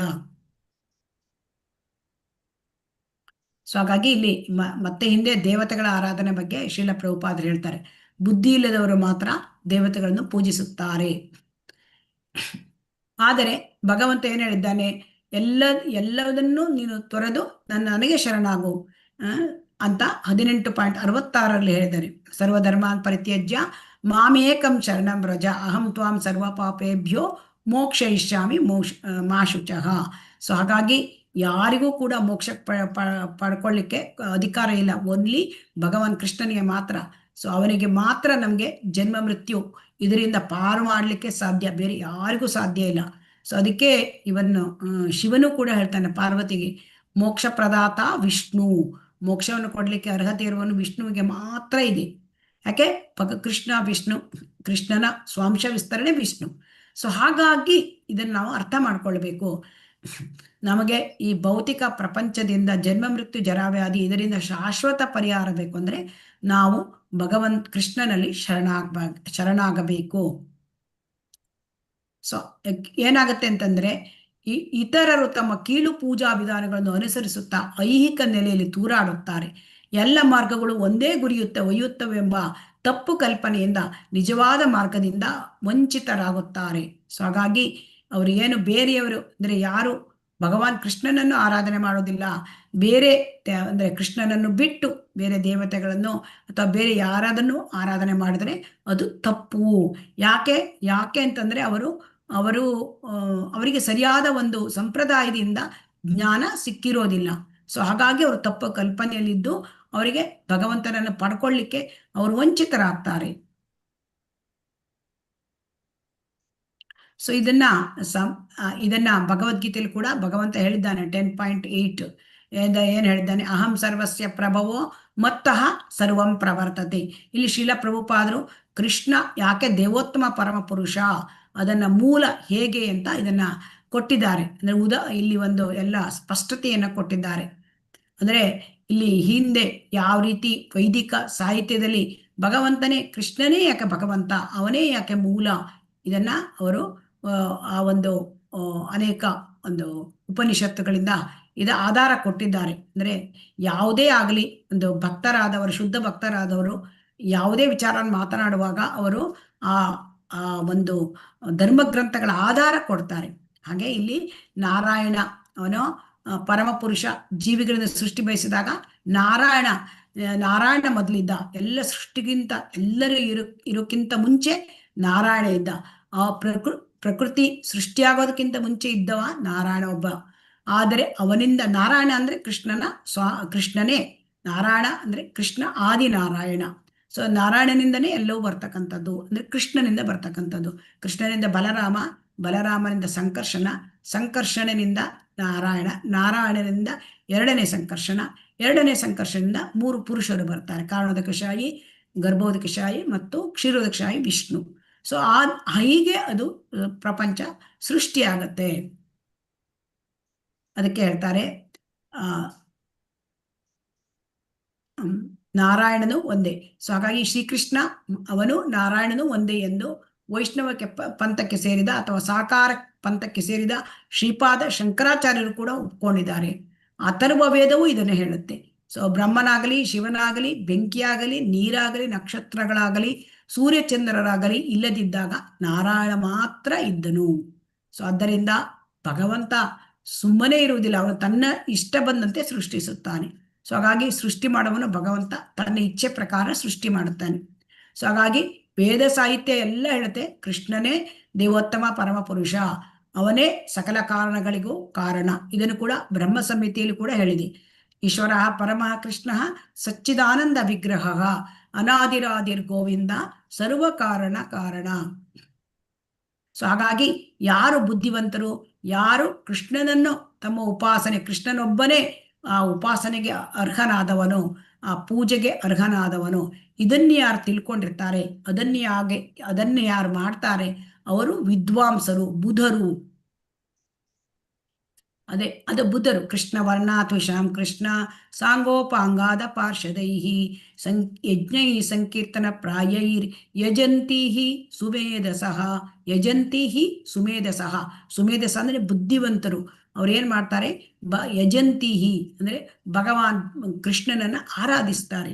ಹರೇ ಕೃಷ್ಣ ಮಹಾಮಂತ್ರವನ್ನ ಅವರು ಸಂಕೀರ್ತನೆಯಲ್ಲಿ ಪಾಲ್ಗೊಳ್ತಾರೆ. ಸೊ ಹಾಗಾಗಿ ಇದೆಲ್ಲ ಹೇಗೆ ಗೊತ್ತಾಗುತ್ತೆ ಅಂದ್ರೆ ಧೀರರಾದ ಆಚಾರ್ಯರ ದಿವ್ಯ ಸಂದೇಶವನ್ನು ಶುದ್ಧ ಮತ್ತು ಪ್ರೇಮಗಳಿಂದ ಕೇಳಿದಾಗ ಇದು ಖಚಿತವಾಗುತ್ತೆ. ಅಂದ್ರೆ ಆಚಾರ್ಯರ ಸಂದೇಶವನ್ನ ನಾವು ಕೇಳಬೇಕು. ಹೇಗೆ ಕೇಳಬೇಕು? ಶ್ರದ್ಧೆ ಮತ್ತು ಪ್ರೇಮದಿಂದ ಕೇಳಬೇಕು. ಆಗ ಭಗವಂತನ ಮೇಲೆ ನಂಬಿಕೆ ಉಂಟಾಗತ್ತೆ. ಭಗವಂತನ ಮೇಲೆ ಯಾರಿಗೆ ನಂಬಿಕೆ ಇಲ್ಲ, ಕೃಷ್ಣನ ಮೇಲೆ, ಅವರು ಮೂರ್ಖರು ಅಥವಾ ಕತ್ತೆಗಳು ಎಂದು ಭಗವದ್ಗೀತೆಯಲ್ಲಿ 9.11 ಹೇಳ್ತಾರೆ. ಅವ್ರಿಗೆ ಯಾಕೆ ಭಗವಂತನನ್ನು ಹೀನೈಸ್ತಾರೆ? ಯಾಕೆ ಅಂತಂದ್ರೆ ಅವರಿಗೆ ಆಚಾರ್ಯರಿಂದ, ಸಂಪ್ರದಾಯದ ಆಚಾರ್ಯರಿಂದ ಪರಿಪೂರ್ಣ ಜ್ಞಾನ ಸಿಕ್ಕಿರೋದಿಲ್ಲ. ಸೊ ಹಾಗಾಗಿ ಹೇಳ್ತಾ ಇದ್ದಾರೆ ಇಲ್ಲಿ ಈ ರೀತಿ ಭಗವದ್ಗೀತೆಯನ್ನ ತಿಳ್ಕೊಳ್ಳೋಕೆ ಮುಂಚೆ ಅರ್ಜುನ ಮೊಟ್ಟ ಮೊದಲು ಅವನು ಕೂಡ ಅಂದ್ರೆ ಅವನು ಮೋಹಕ್ಕೆ ಒಳಗಾಗಿದ್ದ. ನಾನು ಅಜ್ಜನನ್ನು ಹೇಗೆ, ಭೀಷ್ಮಾಚಾರ್ಯನ ಹೇಗೆ ಕೊಲ್ಲಲಿ, ನನ್ನ ಗುರುವಾದ ದ್ರೋಣಾಚಾರ್ಯನ ಹೇಗೆ ಕೊಲ್ಲಲಿ. ಆಮೇಲೆ ಯಾವಾಗ ಭಗವದ್ಗೀತೆಯ ಪೂರ್ಣ ಜ್ಞಾನವನ್ನು ಅವನು ಕೃಷ್ಣನಿಂದ ಪಡ್ಕೊಂಡ ಆ ಕುರುಕ್ಷೇತ್ರದಲ್ಲಿ ಆ ಯುದ್ಧ ಆಗೋಕ್ಕಿಂತ ಮುಂಚೆ, ಆಮೇಲೆ ಅವನಿಗೆ ಗೊತ್ತಾಯಿತು ಕೃಷ್ಣ ದೇವೋತ್ತಮ ಪರಮ ಪುರುಷ. ಸೊ ಅವನು ಹೇಳಿದ್ದನ್ನ ನಾವು ಅವನ ಇಚ್ಛೆಯಂತ ನಾವು ನಡ್ಕೊಳ್ಬೇಕು. ಅದಕ್ಕೆ ಅರ್ಜುನ ತನ್ನ ಮನಸ್ಸನ್ನ ಮೊದಲು ಅವನೇನು ಹೇಳಿದ್ದ, ನಾ ಯುದ್ಧ ಮಾಡೋದಿಲ್ಲ ಅಂತ ಶಸ್ತ್ರಾಸ್ತ್ರಗಳನ್ನು ತೆಗೆದು ಕೆಳಗೆ ಇಟ್ಬಿಟ್ಟಿದ್ದ. ಮತ್ತೆ ಹಿಂದೆ ಅವನು ಯುದ್ಧ ಮಾಡಲಿಕ್ಕೆ ಸನ್ನದ್ಧನಾದ. ಯಾಕೆ? ಭಗವಂತನ ಇಚ್ಛೆ, ಅವನ ಇಚ್ಛೆಯನ್ನು ನಾವು ಪೂರೈಸೋದು ಅಂತ. ಅದಕ್ಕೆ ಅವನು ಮನಸ್ಸನ್ನು ಚೇಂಜ್ ಮಾಡಿದ. ಕೃಷ್ಣ ದೇವೋತ್ತಮ ಪರಮ ಪುರುಷ, ನಾನು ಅವನ ಸೇವಕ, ಇದು ಗೊತ್ತಾಯ್ತು ಅರ್ಜುನನಿಗೆ. ಸೊ ಹಾಗಾಗಿ ಕೃಷ್ಣನನ್ನ ಅವನು ಪೂಜೆ ಮಾಡಿದ. ಹೇಗೆ? ಯುದ್ಧ ಮಾಡುವುದರ ಮೂಲಕ ಪೂಜೆ ಮಾಡಿದ. ಅವನು ಬಿಟ್ಟ ಬಾಣಗಳೆಲ್ಲ ಹೂವಂತೆ, ಕೃಷ್ಣನಿಗೆ ಹಾಕಿದ ಹೂವಂತೆ. ಹಾಗಾಗಿ ಒಬ್ಬ ವ್ಯಕ್ತಿ ತನಗೆ ಬಂದ ಒಂದು ಕರ್ತವ್ಯ, ಈ ಒಂದು ವರ್ಣಾಶ್ರಮ ಧರ್ಮದಲ್ಲಿ ಬಂದಿರತಕ್ಕಂಥ ಕರ್ತವ್ಯ, ಅವನು ಬ್ರಾಹ್ಮಣ ಆಗಿರ್ಬೋದು, ಕ್ಷತ್ರಿಯ ಆಗಿರ್ಬೋದು, ವೈಶ್ಯ ಆಗಿರ್ಬೋದು, ಶೂದ್ರ ಆಗಿರ್ಬೋದು, ಅವ್ರು ಯಾರೇ ತಮ್ಮ ಕರ್ತವ್ಯವನ್ನು ಸರಿಯಾದ ರೀತಿಯಲ್ಲಿ ನಡೆಸ್ಕೊಂಡು ಬಂದ್ರೆ ಅವ್ರಿಗೆ ಭಗವಂತನನ್ನ ಪಡ್ಕೊಳ್ಳಿಕ್ಕೆ ಎಲ್ಲರಿಗೂ ಕೂಡ ಸಾಧ್ಯ. ಯಾಕೆಂದ್ರೆ ವರ್ಣಾಶ್ರಮ ಧರ್ಮ ಹೇಳುವುದೇ ಏನನ್ನ, ಅದರ ಮುಖ್ಯ ಉದ್ದೇಶ ಸಂಸಿದ್ಧಿರ್ ಹರಿತೋಷಣಂ. ಸೊ ಹಾಗಾಗಿ ಅಂದ್ರೆ ಯಾರ್ಯಾರು ತಮ್ಮ ಕರ್ತವ್ಯಗಳನ್ನ ಸರಿಯಾಗಿ ಮಾಡ್ತಾರೆ ಅವರು ಭಗವಂತನನ್ನ ಆರಾಧಿಸಿದ ಹಾಗೆ ಇಲ್ಲಿ ಹೇಳ್ತಾ ಇದ್ದಾರೆ ನೋಡಿ. ಯಾಕೆಂದ್ರೆ ಇದನ್ನ ನೋಡಿ, ಶ್ರೀಕೃಷ್ಣನ ಉಪಾಸಕನಾದನು ಅರ್ಜುನನು ತನ್ನ ಸಂಬಂಧಿಕರು ಎನಿಸಿಕೊಂಡವರ ಮೇಲೆ ಯುದ್ಧ ಮಾಡುವುದರ ಮೂಲಕ ಕೃಷ್ಣನನ್ನು ಪೂಜಿಸಿದನು.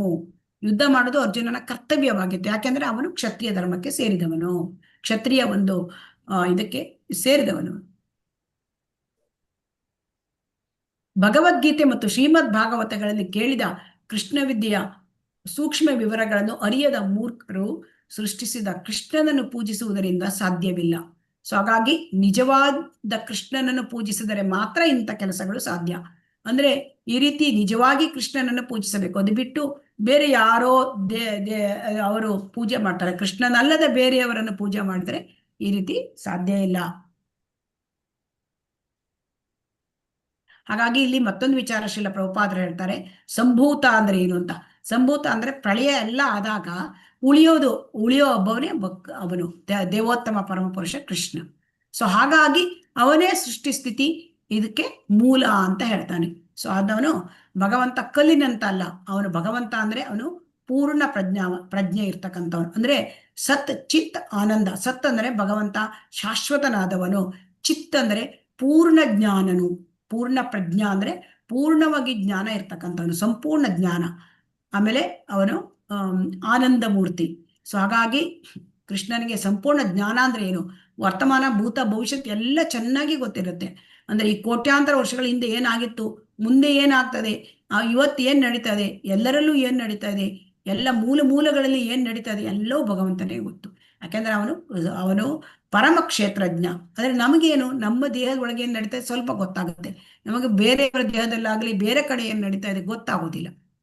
ಸೊ ಹಾಗಾಗಿ ಇಲ್ಲಿ ಏನ್ ಹೇಳ್ತಾ ಇದ್ದಾರೆ, ದೇವತೆಗಳಿಗೂ ಕೂಡ ಭಗವಂತ ಗೊತ್ತಾಗೋದಿಲ್ಲ. ಯಾಕೆ, ನಮೇ ವಿದು ಸುರಗಣಾಹ ಮಹರ್ಷಿಂ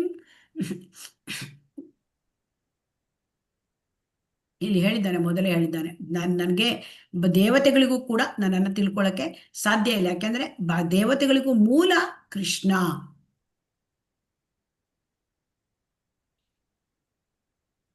ಹಾಗಾಗಿ ಅರೆವಿದ್ಯಾವಂತ ಗುರುಗಳು ಜನತೆಯನ್ನ ಪೂಜಾ ವಸ್ತುವನ್ನಾಗಿ ಮಾಡಿಕೊಂಡು ಏನೋ ಒಂದು ರಾಜಿ ಮಾಡಲು ಪ್ರಯತ್ನಿಸುತ್ತಾರೆ. ಇಲ್ಲಿ ಅರೆವಿದ್ಯಾವಂತ ಗುರುಗಳಂದ್ರೆ ಬೋಗಸ್ ಗುರುಗಳು.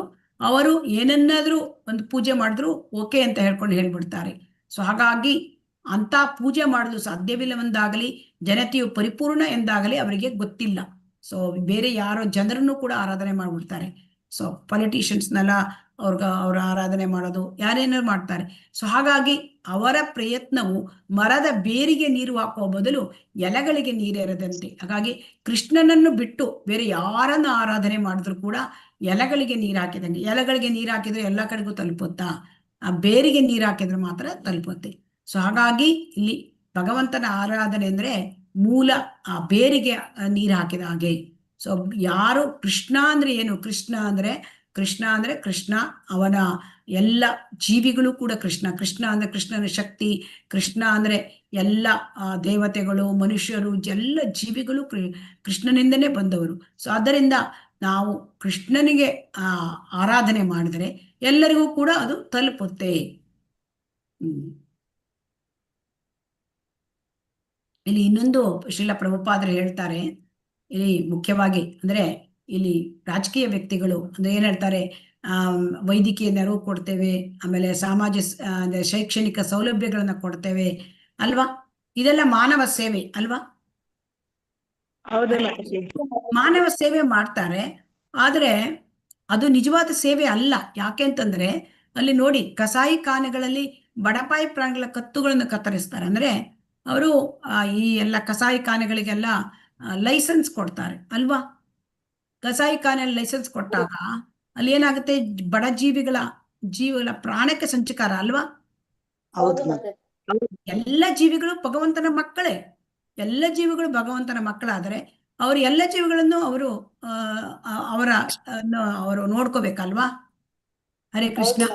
ಸೊ ಹಾಗಾಗಿ ಈ ಎಲ್ಲ ಜೀವಿಗಳಿಗೂ ನಾವು ನೋಡ್ಕೊಳ್ಳೋದು ಹೇಗೆ ಆಗುದಿಲ್ಲ. ಅದಕ್ಕೆ ನಾವು ಭಗವಂತನನ್ನ ಅಂದ್ರೆ ಗಿಡದ ಮರಕ್ಕೆ ನಾವು ಬುಡಕ್ಕೆ ನೀರು ಹಾಕಿದರೆ ಎಲ್ಲದಕ್ಕೂ ಎಲೆ ಕಾಂಡ ಎಲ್ಲದಕ್ಕೂ ಕೂಡ ನೀರು ತಲುಪುತ್ತೆ ಅಲ್ವಾ. ಹಾಗೆ ನಾವು ಇಲ್ಲಿ ಇದು ಇನ್ನೊಂದು ಅಂತಂದ್ರೆ, ಅಂದ್ರೆ ಪ್ರಾಣಿ ಹತ್ಯೆ ಮಾಡ್ಲಿಕ್ಕೆ ಅವ್ರ ಅವಕಾಶ ಕೊಡ್ತಾರೆ, ಅದು ತಪ್ಪು. ಅಂದ್ರೆ ಎಲ್ಲ ಪ್ರಾಣಿಗಳು ಕೂಡ ಅದು ಜೀವಿಗಳೇ, ಅವರನ್ನು ಕೂಡ ಕಾಪಾಡಬೇಕು. ಅದು ಬಿಟ್ಟು ಮನುಷ್ಯರು ಒಬ್ಬರನ್ನೇ ಕಾಪಾಡ್ತೇವೆ, ಅವರಿಗೆ ವೈದ್ಯಕೀಯ ನೆರವು ಕೊಡ್ತೇವೆ, ಅವರಿಗೆ ಶೈಕ್ಷಣಿಕ ಸೌಲಭ್ಯ ಕೊಡ್ತೇವೆ. ಮಾನವ ಜೀವಿಗಳ ಸೇವೆ ಮಾಡೋದು ಜೀವಿಗಳಿಗೆ ಮಾಡುವ ನಿಜವಾದ ಸೇವೆ ಅಲ್ಲ. ಸೊ ಮಾನವ ಸೇವೆ ಮಾಧವ ಸೇವೆ ಆಗ್ಲಿಕ್ಕೆ ಸಾಧ್ಯ ಇಲ್ಲ. ಸೊ ಮಾಧವ ಸೇವೆ ಮಾಡಿದ್ರೆ ಎಲ್ಲ ಮಾನವ ಸೇವೆಯೂ ಆಗುತ್ತೆ, ಎಲ್ಲ ಜೀವಿಗಳ ಸೇವೆಯೂ ಆಗುತ್ತೆ. ಹಾಗಾಗಿ ಇದೆಲ್ಲ ಯಾಕೆ ಹೀಗ ಆಗ್ತಾ ಇದೆ ಅಂದ್ರೆ ನಾವು ಭಗವಂತನನ್ನ ಮರೆತು ಬಿಟ್ಟಿದ್ದೇವೆ. ಸೊ ಹಾಗಾಗಿ ಈ ಮಾನವ ಜನ್ಮ ಈ ಬಂಧನದಿಂದ ಬಿಡಿಸಿಕೊಳ್ಳಲಿಕ್ಕೆ ಅವಕಾಶವನ್ನು ಉಂಟು ಮಾಡಿಕೊಡುತ್ತೆ. ನಾವು ಏನು ಸಂಬಂಧ ಮರೆತು ಬಿಟ್ಟಿದ್ದೇವೆ, ಆ ಸಂಬಂಧವನ್ನ ಮರುಸ್ಥಾಪನೆ ಮಾಡ್ಕೊಳ್ಳಿಕ್ಕೆ ನಮಗೆ ಈ ಮಾನವ ಜನ್ಮ ತುಂಬಾ ಅನುಕೂಲ ಮಾಡಿಕೊಡುತ್ತೆ. ಅದಕ್ಕೆ ಭಗವಂತ ಏನ್ ಮಾಡ್ತಾನೆ, ತಾನೇ ಸ್ವತಃ ಭೌತಿಕ ಪ್ರಪಂಚಕ್ಕೆ ಬಂದು ಒಂದು ಶರಣಾಗತಿ ತತ್ವವನ್ನು ನಮಗೆ ಬೋಧಿಸುತ್ತಾನೆ. ಸರ್ವಧರ್ಮಾನ್ ಪರಿತ್ಯಜ್ಯ ಮಾಮೇಕಂ ಶರಣಂ ವ್ರಜ ಅಹಂ ತ್ವಾಂ ಸರ್ವ ಪಾಪೇಭ್ಯ ಮೋಕ್ಷಯಿಷ್ಯಾಮಿ ಮಾ ಶುಚ. ಇದನ್ನೆಲ್ಲ ಹೇಳ್ತಾನೆ ಸ್ವತಃ ಬಂದು ಭಗವದ್ಗೀತೆಯ ಮುಖಾಂತರ. ಸೊ ಹಾಗಾಗಿ ನಾವು ಯಾವಾಗ ಆ ಭಗವಂತನಿಗೆ ಶರಣಾಗ್ತೇವೆ, ಭಗವಾನ್ ಕೃಷ್ಣನಿಗೆ ಶರಣಾಗ್ತೇವೆ, ಮತ್ತು ಮತ್ತು ಪ್ರೇಮದಿಂದ ನಾವು ಯಾವಾಗ ಪೂಜೆ ಮಾಡ್ತೇವೆ, ಆಗ ಮಾನವ ಕುಲಕ್ಕೆ ನಿಜವಾದ ಸೇವೆ. ಅದೇ ನಿಜವಾದ ಸೇವೆ. ಅದು ಮಾನವ ಸೇವೆ ಹೇಗಾಗತ್ತೆ? ಮಾಧವನ ಸೇವೆ ಮಾಡೋದ್ರಿಂದ ಮಾನವ ಸೇವೆ ಆಗತ್ತೆ. ಸೊ ಇದು ಈಶೋಪನಿಷತ್ತಿನ ಈ ಮಂತ್ರದ ಉಪದೇಶ.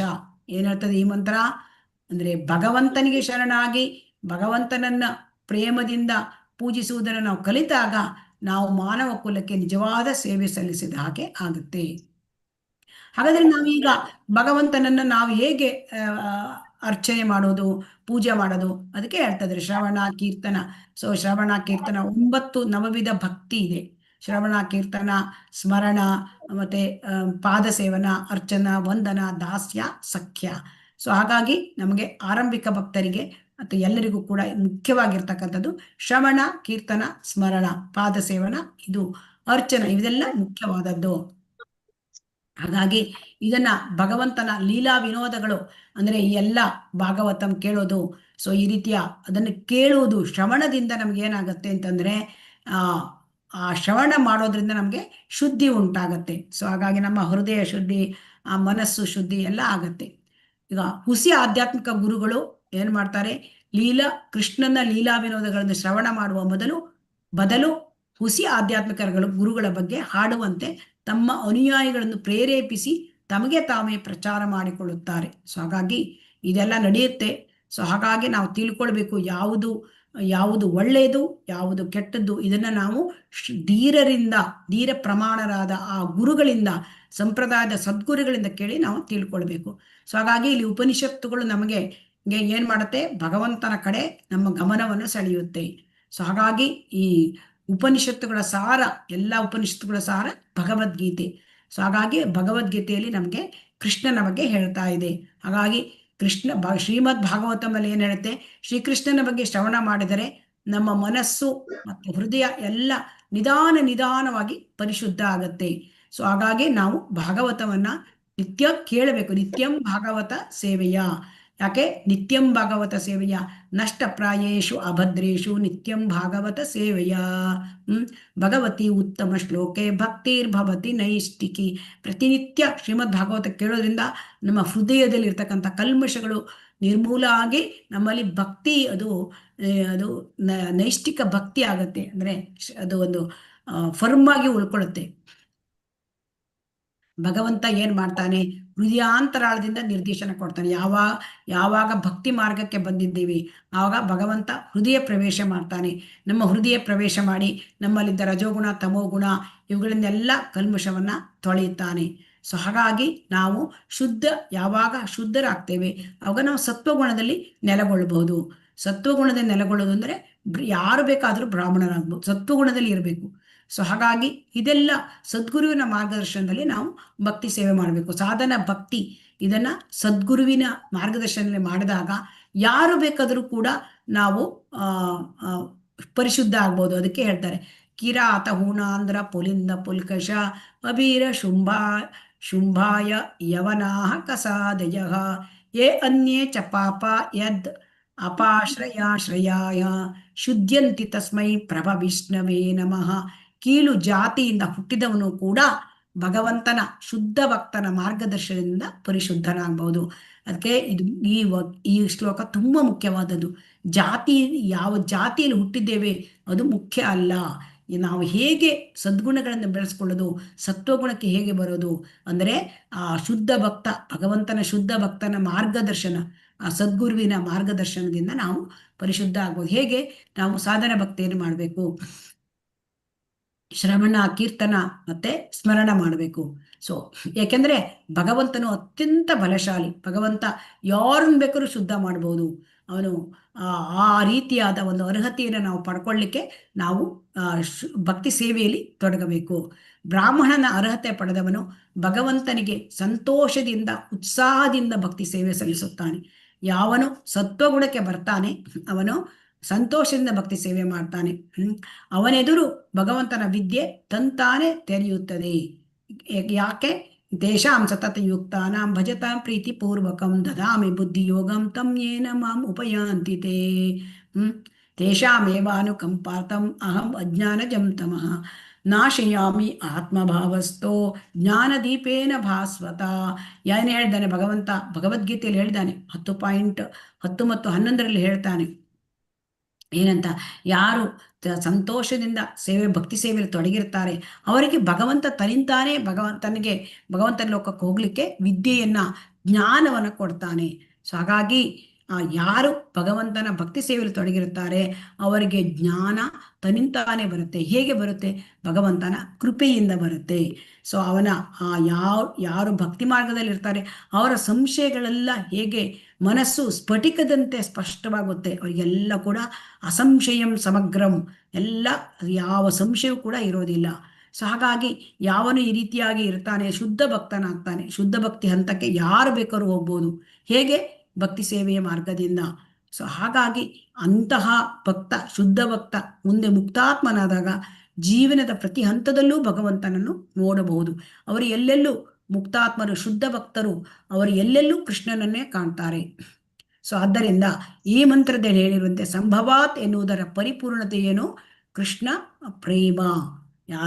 ಯಾರು ಮಹಾಭಾಗವತರಾಗ್ತಾರೆ ಅವರು ಕೃಷ್ಣ ಪ್ರೇಮದಲ್ಲಿರ್ತಾರೆ. ಅದು ಯಾರು ಬೇಕಾದರೂ ಕೂಡ ಅದನ್ನು ಪಡ್ಕೊಳ್ಬೋದು. ಸೊ ಆ ಕೃಷ್ಣ ಪ್ರೇಮವನ್ನು ಪಡ್ಕೊಳ್ಳೋದು, ಅದಕ್ಕೆ ಯಾವ ಜಾತಿಯಲ್ಲಿ ಹುಟ್ಟಿದ್ದಾರೆ ಅದು ಮುಖ್ಯ ಅಲ್ಲ. ಅವರಿಗೆ ಭಗವಂತನ ಶುದ್ಧ ಭಕ್ತನ ಮಾರ್ಗದರ್ಶನ ಇದೆಯೋ ಇಲ್ವೋ ಅದು ಮುಖ್ಯ. ಶುದ್ಧ ಭಕ್ತನ ಮಾರ್ಗದರ್ಶನ ಇದ್ದಾಗ ಯಾರು ಕೂಡ ಭಕ್ತಿಯಲ್ಲಿ ಮುಂದುವರಿಬಹುದು, ಮತ್ತೆ ಅಲ್ಲಿ ಪರಿಪೂರ್ಣತೆಯನ್ನು ಪಡ್ಕೊಳ್ಬಹುದು. ಅದೇ ಸಂಭವಾತ್ ಹೇಳ್ತಕ್ಕಂಥದ್ದು ಶಬ್ದದ ಅರ್ಥ. ಸೊ ಯಾರು ಕೂಡ ಕೃಷ್ಣ ಪ್ರೇಮವನ್ನು ಪಡ್ಕೊಳ್ಬಹುದು. ಹರೇ ಕೃಷ್ಣ. ಇವತ್ತಿಗೆ ಇಲ್ಲಿಗೆ ಮುಗಿಸೋಣ.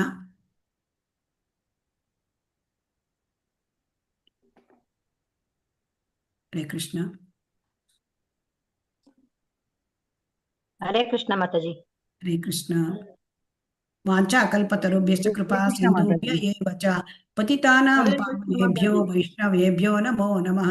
ಹರೇ ಕೃಷ್ಣ ಕೃಷ್ಣ ಕೃಷ್ಣ ಹರೇ ಹರೇ, ಹರೇ ರಾಮ ರಾಮ ರಾಮ ಹರೇ ಹರೇ. ಶ್ರೀ ಶ್ರೀ ರಾಧಾ